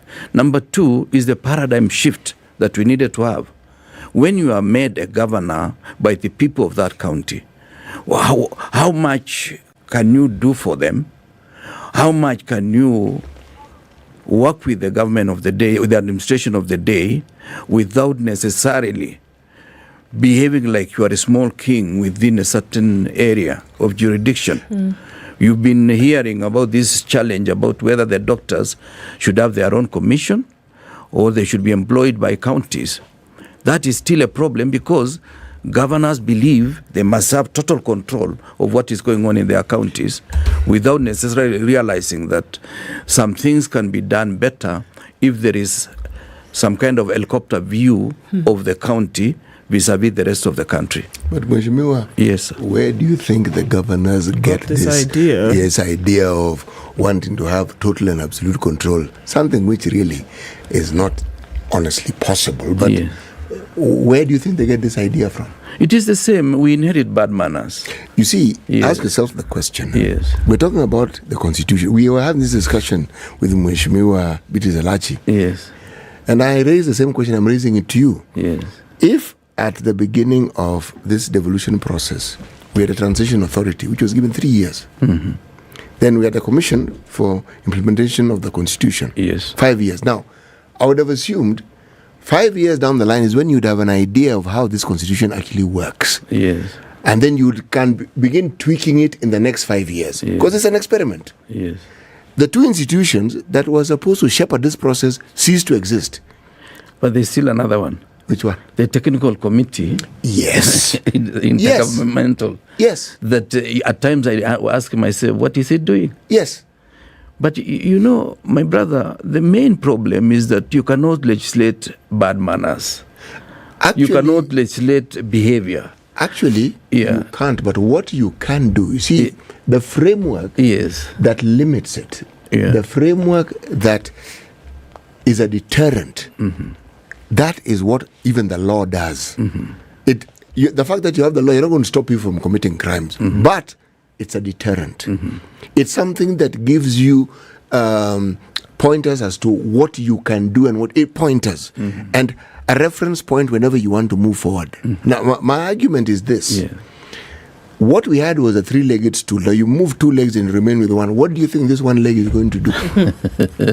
It's going to be a balance. They're going to spend more time trying to balance than actually steadying themselves and doing what they're supposed to do. So my perspective is that it appears that devolution, with all the benefits that we spoke of it, the moment the implementation began, those who came in sought to water it down as much as they possibly could.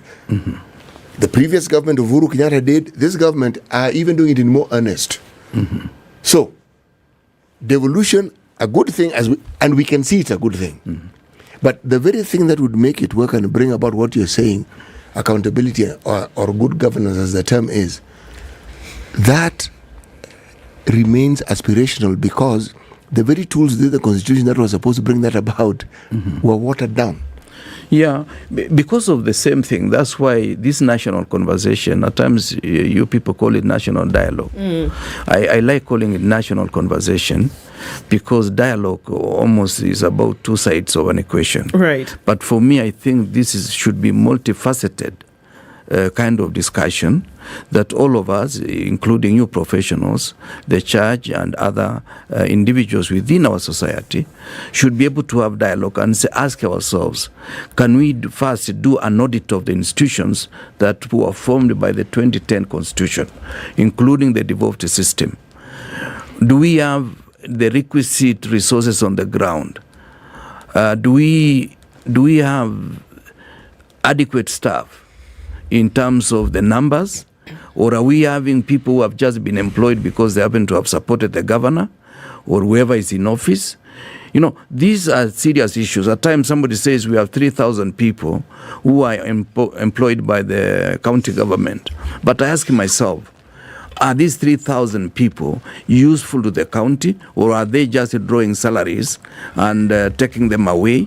And in the idle time, they spend conspiring on how to get some illicit money from the county, what you commonly call corruption.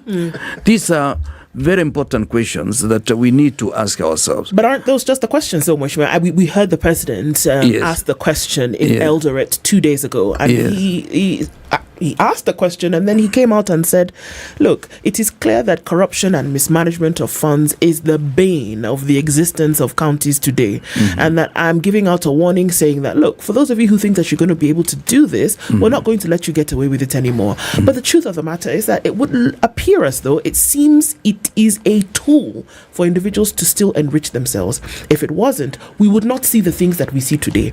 We would not see the crazy pending bills, number one. We would not see so many projects to the tune of 50 billion shillings having stalled. It's not little money. 50 billion shillings in projects having not been completed. We wouldn't see that if people were not out for their personal gain.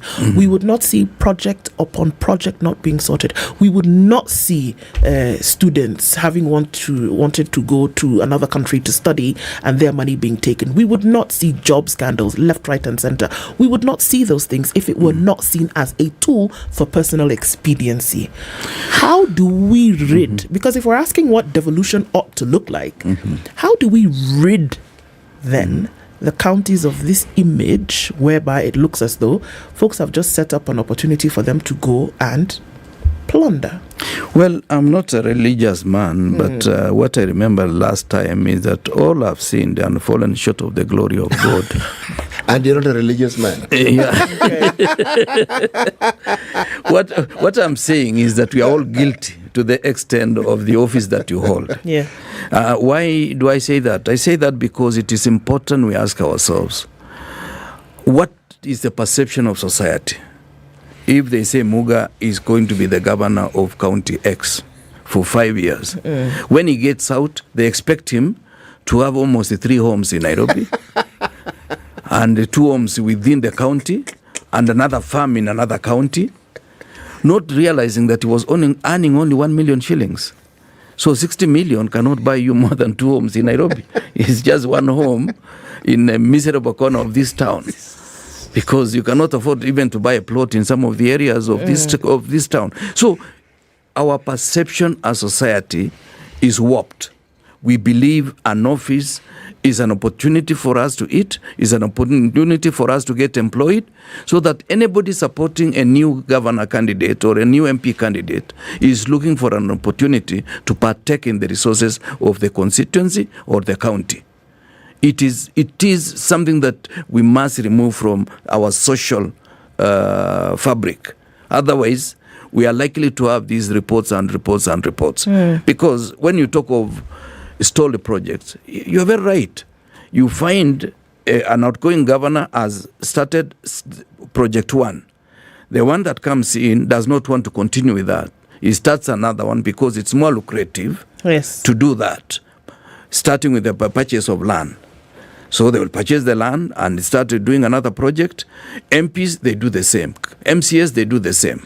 Those, whoever succeeds the other, does not want to continue with the other project because they will say, that one was started by so-and-so. I need my own. Such that you can have 2 dispensaries on either side of the road within the same ward. And you ask yourself, what is it going to be at the end of the day? So it is important that we look at this thing as a national disaster. We need to manage it, all of us. It is not the administration of the day. Even the government that will come after this one of President Ruto might do the same things. And I hope his intentions that he said that he is going to devolve the functions in 60 days is going to be supported by the technical people, because devolving institutions within 60 days is not practical, in my own estimation. Perhaps you would have said by the next financial year, because that means reallocation of resources, it means readjustment. And fundamentally, the problem with devolution is that functions went without the requisite human resource. And there were no even, what do you call them, regulations. Right. On how the first governance was supposed to do. They were given initially a 200 million. They were thrown into the deep end, essentially. Yes, the deep end, and they were told to swim. And for them also, they didn't have this thinking that now they have given me as the chief executive of this small area. Okay. Within a bigger nation called Kenya. Sure. Let's take a break. We'd like to open that up just a little bit. 60 days to then devolve functions completely to the counties. How exactly is that going to work? 8:28 after 9 o'clock. Taking a break. We'll look at weather and traffic and come back and continue with this conversation.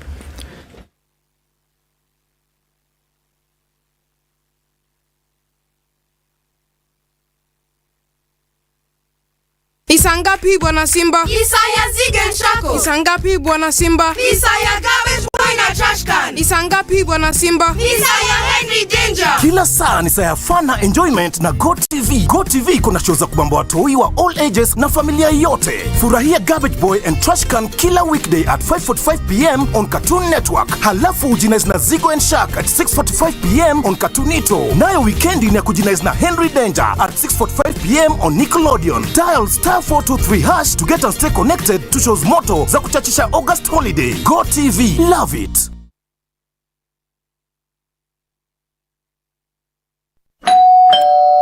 Oh, finally! It's my Standard Courier delivery.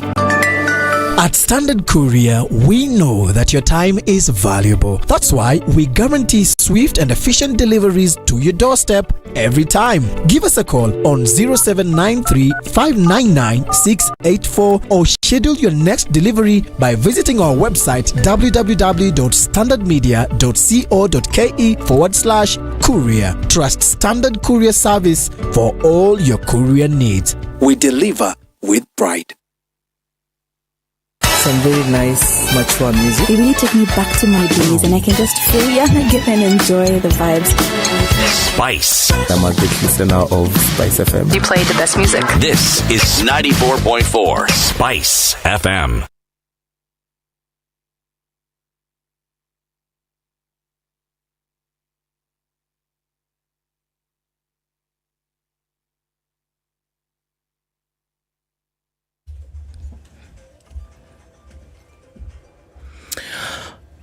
.15 degrees and partly cloudy conditions in Nairobi, highs of 24, and we'll see lows of 12. It's 19 and sunny in Nakuru, highs of 26 and lows of 13. Partly sunny at 14 in Nyeri, highs of 23 and lows of 13, and we'll see lows of 12 in a mostly sunny Eldoret at 17, going to highs of 24. It's sunny at 27 in Mombasa, highs of 29 and lows of 22, and we'll see lows of 23 in Malindi, where it's partly sunny at 27, 25 and sunny in Kisumu, highs of 30 as well in a mostly sunny Kakamega at 24. It's sunny at 23 in Kampala, highs of 27, and 27 is what it is in Dar es Salaam, going to highs of 29. We'll see highs of 23 in a sunny Johannesburg at 15, and it's cloudy at 25 in Lagos with highs of 29 through Friday. We'll see highs of 32 in Kinshasa, where it's cloudy at 22. Friday evening at 35 in Beijing, lows of 23, and it's 20 and sunny in Paris. It's 19 and cloudy in London, going to highs of 23, and rounding things off in a cloudy New York, still Thursday night, coming into Friday, we'll see highs of 29 and lows of 17. Online, mobile, and on radio. Facebook at Spice FM KE.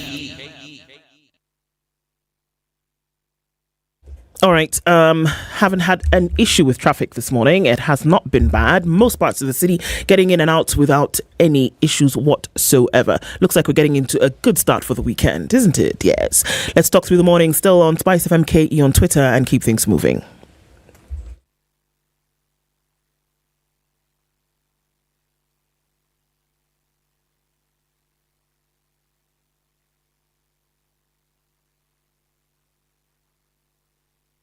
Mature, intelligent talk every morning. Spice up yourself.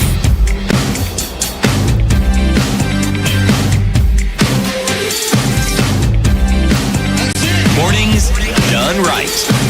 94.4 Spice FM, Nairobi. The top of the hour in the last few minutes of Kenya's biggest conversation. Welcome to our audiences on KTN News as we continue with this conversation.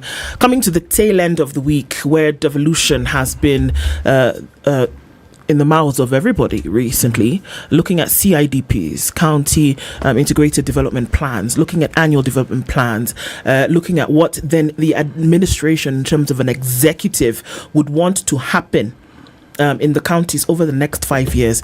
In the 8th Devolution Conference that's coming to a close today in Eldoret, our guest this hour is Mheshimiwa Kip Ruto Arab Kira, and we're looking at why have we stayed where we have, or where we have reached with devolution in the country. You talk about certain things, corruption, you talk about mismanagement, you talk about the demigod status of executives at the county level. The president did then come in and say, look, the devolving of functions then needs to take place. He said 2 months it can happen. You seem to think that this cannot. And why is that? Well, there are a number of things. One is that devolution of services needs devolution of resources. And I know the budget that they have, they can only do what we call supplementary estimates about March next year. That is about 6 months away from today. And therefore, we cannot expect within 2 months that all these functions would have gone to the county, because it will also be very rough. We need to rethink the process, like what I mentioned before. The doctors, the nurses, are they going to be part of county, or are they going to remain with the national government so that they are employed by the national government, but the services and the supervision is done at the county level through various arms of government and also developed systems? That is one question that we need to ask ourselves. Are they safer within the county, or are they safer within the national framework, so that issues of certification and promotion of individuals in various cadre we shall be done in a way that somebody in Siaya does not feel disadvantaged compared to somebody in Nyeri or in Garissa. These are some of the issues that we need to interrogate and ask ourselves, is it more effective to do it that way, or are we just going to do it the way we did devolution at the beginning of time, where governors were told 200 million, do whatever you want so that you can stabilize yourselves on the ground without the necessary advice. Some of the governors have never been administrators. You know, the most popular guy is not the most effective guy. That's true. Yeah. So you can be popular, but when you sit on that particular seat, you don't know where to start. Doesn't also require then a devolution of responsibility and accountability? Because the thing that we can compare this to most is probably the federal system that you have in some countries. You have it in the United States, you have it in Nigeria, whereby in this demarcated area, the responsibility of the livelihoods of the citizens in the federal system, what is called a state, rests in the office of the governor and his or her deputy, right? You will get some assistance from the national government in terms of resources, but the main responsibility for making sure that things work administratively, that things work in terms of resources on the social level, health, education, etc., is vested in the office of the governor. So if we look at devolution, one would get the feeling or the thought that there is a certain amount of comfortability that still is in the hands of governors and their seats because of this thing that you mentioned. Resources will still come from the national government. Own source revenue, yes, all right, it comes in every now and then, but it's negligible when you compare it to what comes from national government. The responsibility also then, as you say, if the resources, he who pays the piper is the one who calls the tune. At the end of the day, if you're resting on what national government will do, the likelihood of you to become more innovative or creative or to become more responsible or accountable then reduces significantly, because you don't have to come up with your own money. Yeah, there are a number of things. One is what I call timeliness. Even the resources that we say are going to the county, they are at times delivered almost 1 year later. The same counties, they enlist the contractors to do certain projects. And most of the companies buy small people who borrow 5 million from the bank to do a small road. And after 2 years, they have not been paid. What happens is that they are closed and businesses suffer and people run into depression. We've heard of many people who have run into depression. Some have even committed suicide because the very asset they had, like a house, they mortgaged, they went, they did the project, completed, but now the money was not coming from the county because the county had not received from the national government. And in the process, certain bills, when you hear these pending bills in the counties, some of it are monies owed to the banks. Because you see, if a county borrows from the bank to pay a contractor, the cumulative effect of that debt shall not be covered by any money that comes from the government in the subsequent years. And the revenue they collect goes through a lot of pilferage, because even the revenue collection, some of the counties at the beginning were collecting less than the county councils that preceded them. But now they have improved. I'm told some of them have superseded, some have doubled, some are on the upward trend. But we need to improve revenue collection on the ground. And we need to make it in a way that we were using under the old system, that ministry officers can collect money on the ground, but they have to submit, or we give them as appropriation in aid. So that if you collect 10 million, you can spend that money, but it must be documented that this is the money that you have collected from the ground to be reflected in the budget, so that you don't spend money without being budgeted by the national government, and that is the parliament, because that will be illegal money. If you spend money without going through the process of legitimizing it in parliament. So these are some of the challenges, and they are genuine challenges. Some of the governors were very good because they were administrators before. Yes. But some of them were very naive. There are people who are politicians, some of them young people, some of them old people, but not all old people are good managers. But they are very good in speaking to the public. But when they get to the office, they almost run amok. And some of them are micromanagers. So either they want every voucher to be known. Why have you paid Muga? Why have you paid so-and-so? Why have you paid so-and-so? Why have you paid this contractor? Of course, part of it is for rent seeking, and part of it is because by inherent capacity, they are micromanagers. And there is nothing we can do about them. You can even train them, but they will not cease to be micromanagers because they don't trust anybody. Mheshimiwa, when you get into parliament, how are members of parliament inducted? Because there are all these standing orders, God knows what, parliamentary etiquette. I mean, is there a school where you go to learn these things, or when you become a member of parliament, how do they induct people into all these things? Well, at times some of it you learn by on the job. You're sitting there and you learn as you go along. Yeah, as you go along, you learn. Well, the best person who used to teach us standing orders was the late Martin Shikuku. He could tell, because you see, when you stand on a point of order, you must say a specific standing order that you are standing on. Is it about somebody's way they have dressed? Is it what they have said? So Shikuku was very good and he was mentioning specific. And of course, even in parliament, when you repeat yourself, you are out of order.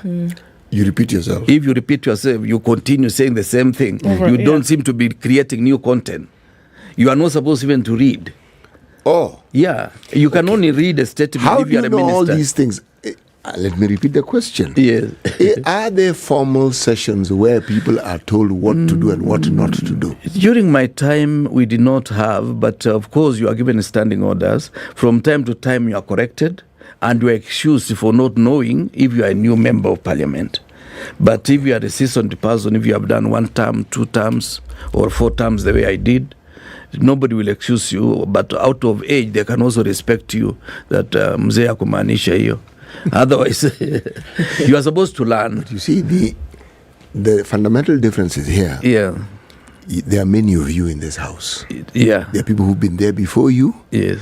You have a prefect called a speaker. Yes. There's a deputy prefect. Yes. These things, when you say you can imbue knowledge in that ecosystem, you can.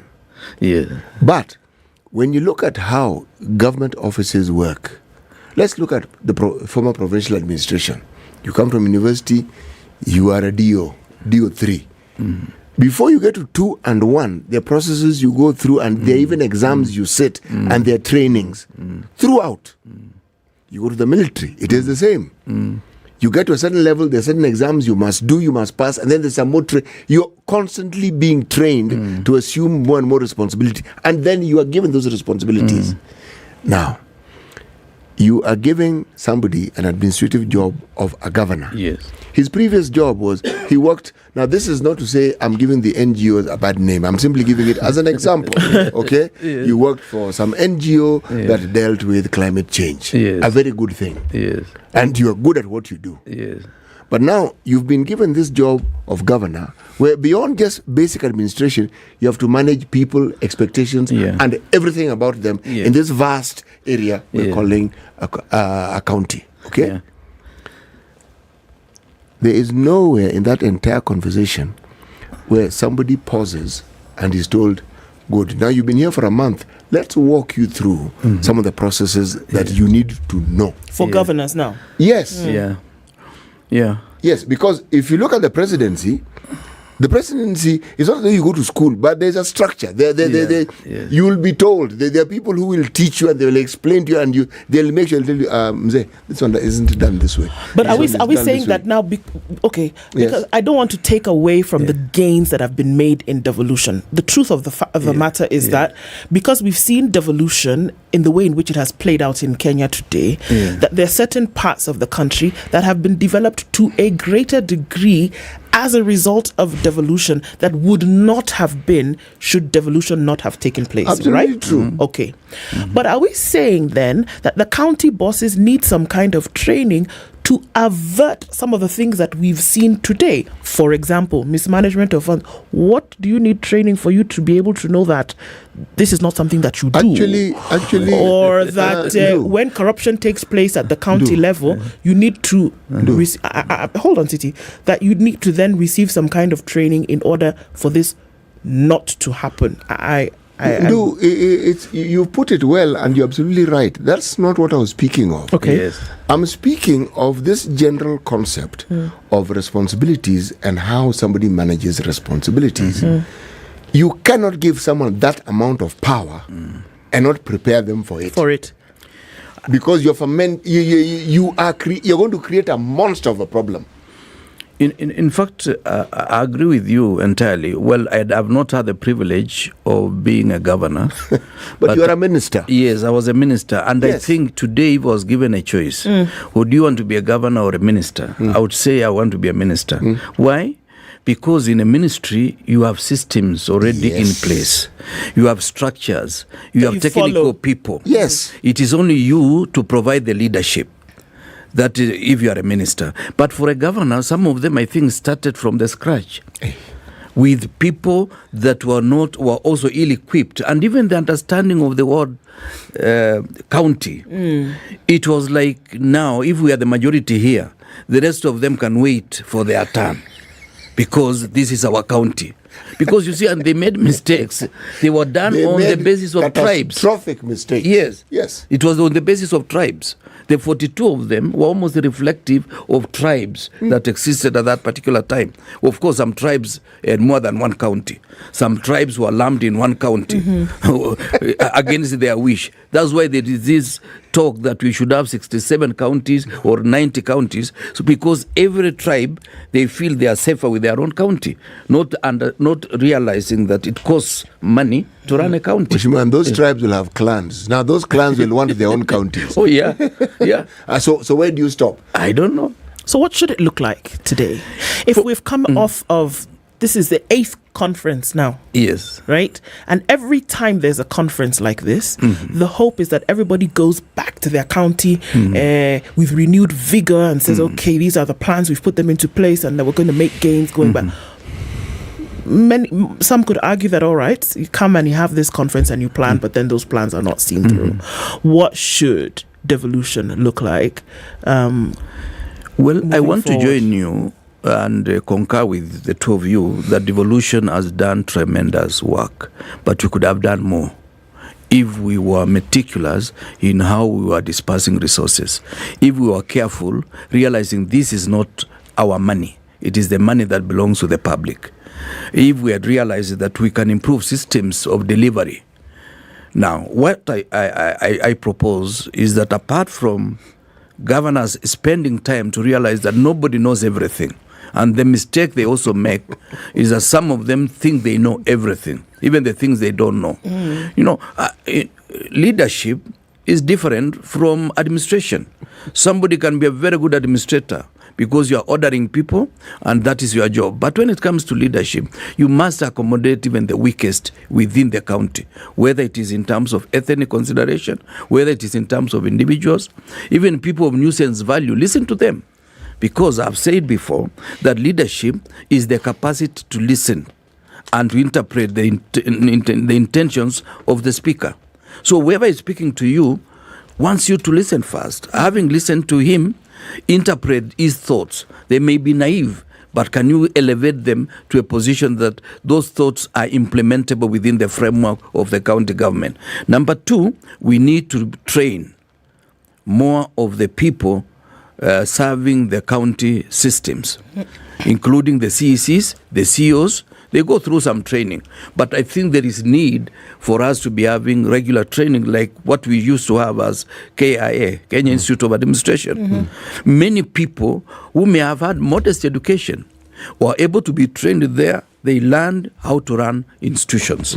And some of them rose to the levels of ministers or even permanent secretaries within the system, despite the fact that they started with modest education.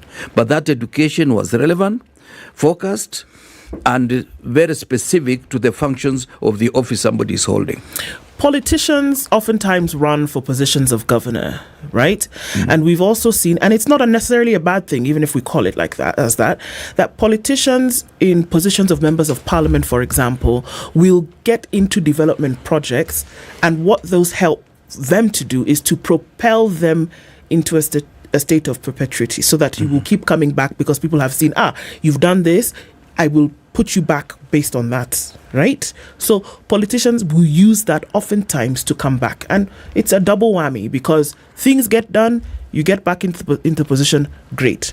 Now, when we look at devolution, what you're saying essentially is that the development agenda of a country then is put on the shoulders of each county administration. So you, with your little demarcation or big demarcation, then are responsible for making sure that development in every corner of the country takes place. Yes? Should those positions then have politicians at the helm? What do you think?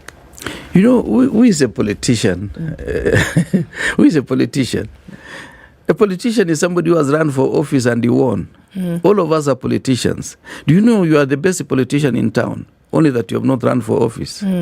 Yeah. So the problem is that somebody runs for office, and when he gets there, he thinks is the best. At times, you are elected not because you are the best. You are elected because the rest of the guys had problems with their constituents. So the election at times does give sort of, it is a rejection of your opponent. And that's why we spend time making them look so bad. instead of saying how good we are. So all these individuals are politicians. It's only that some of them have not had the opportunity. Now, my take is that a pedestrian politician may not even have an idea of how to run systems, but they will win elections.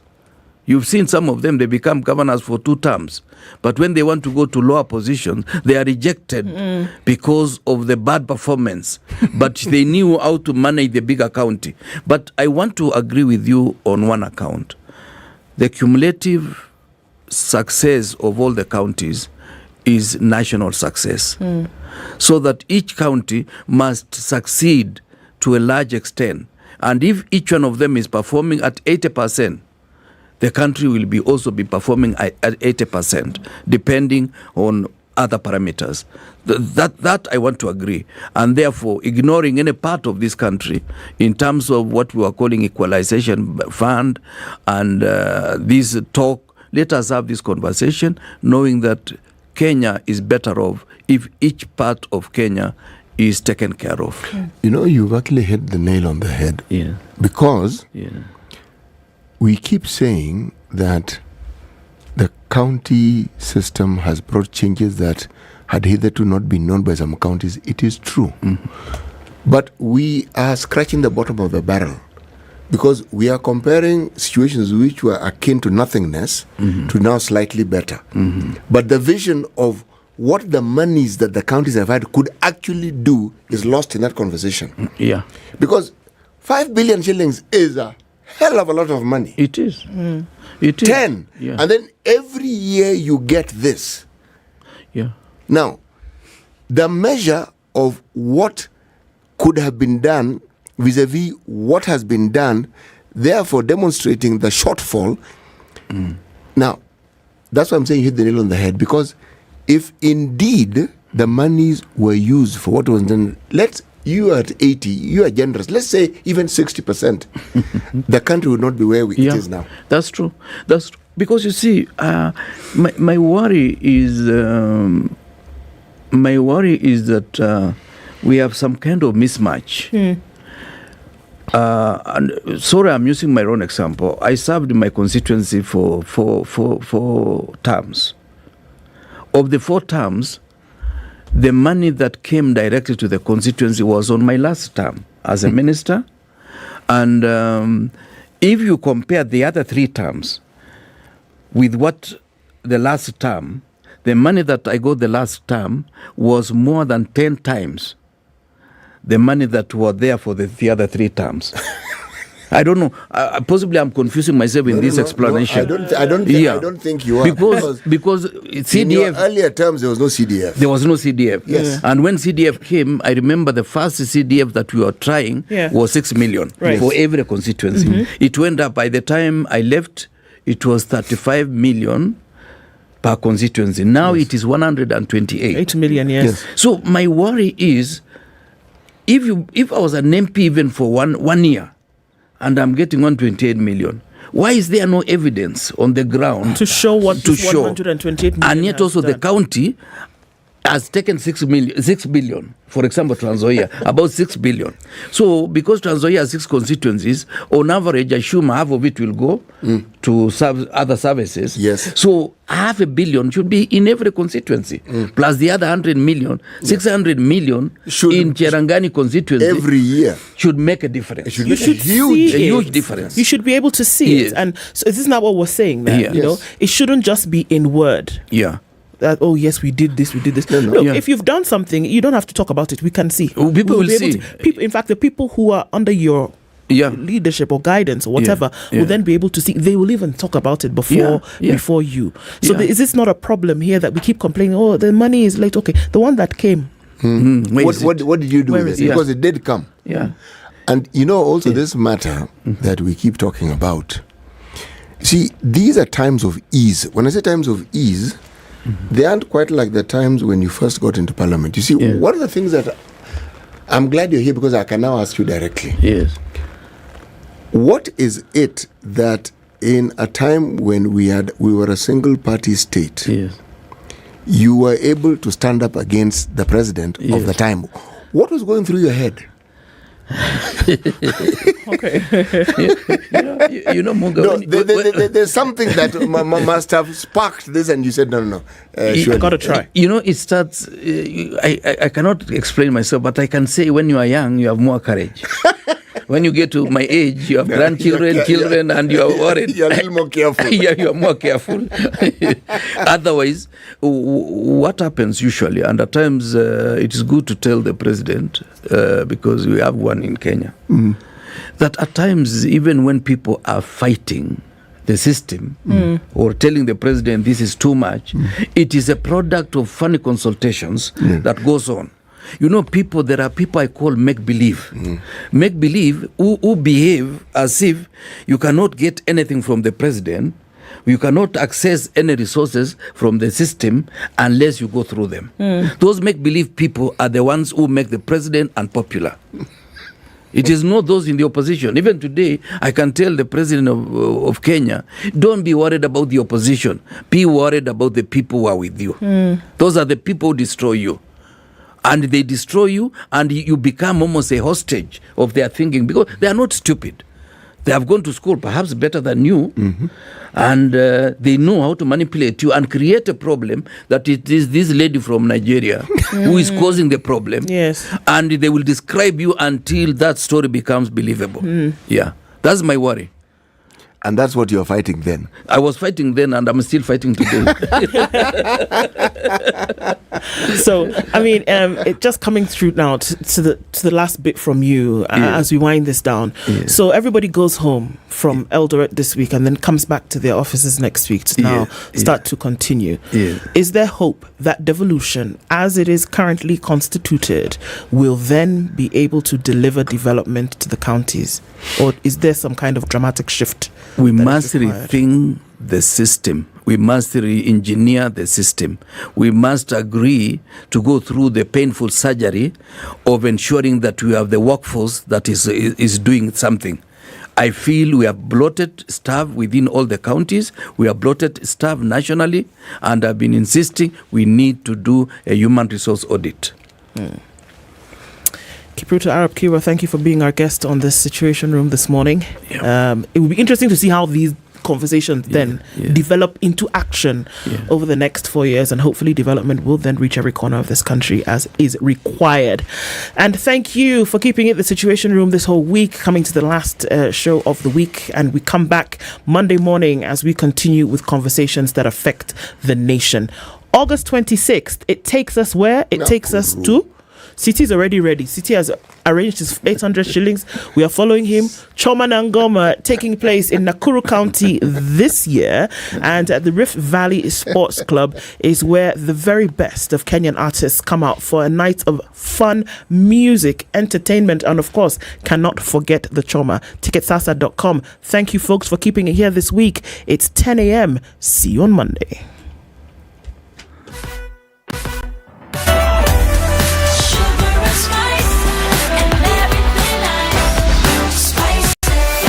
Spice up your life.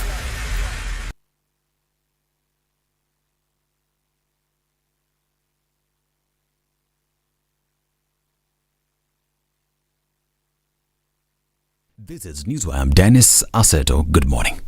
Foreign Affairs CS Alfred Mutua now says that the Kenyan government welcomes the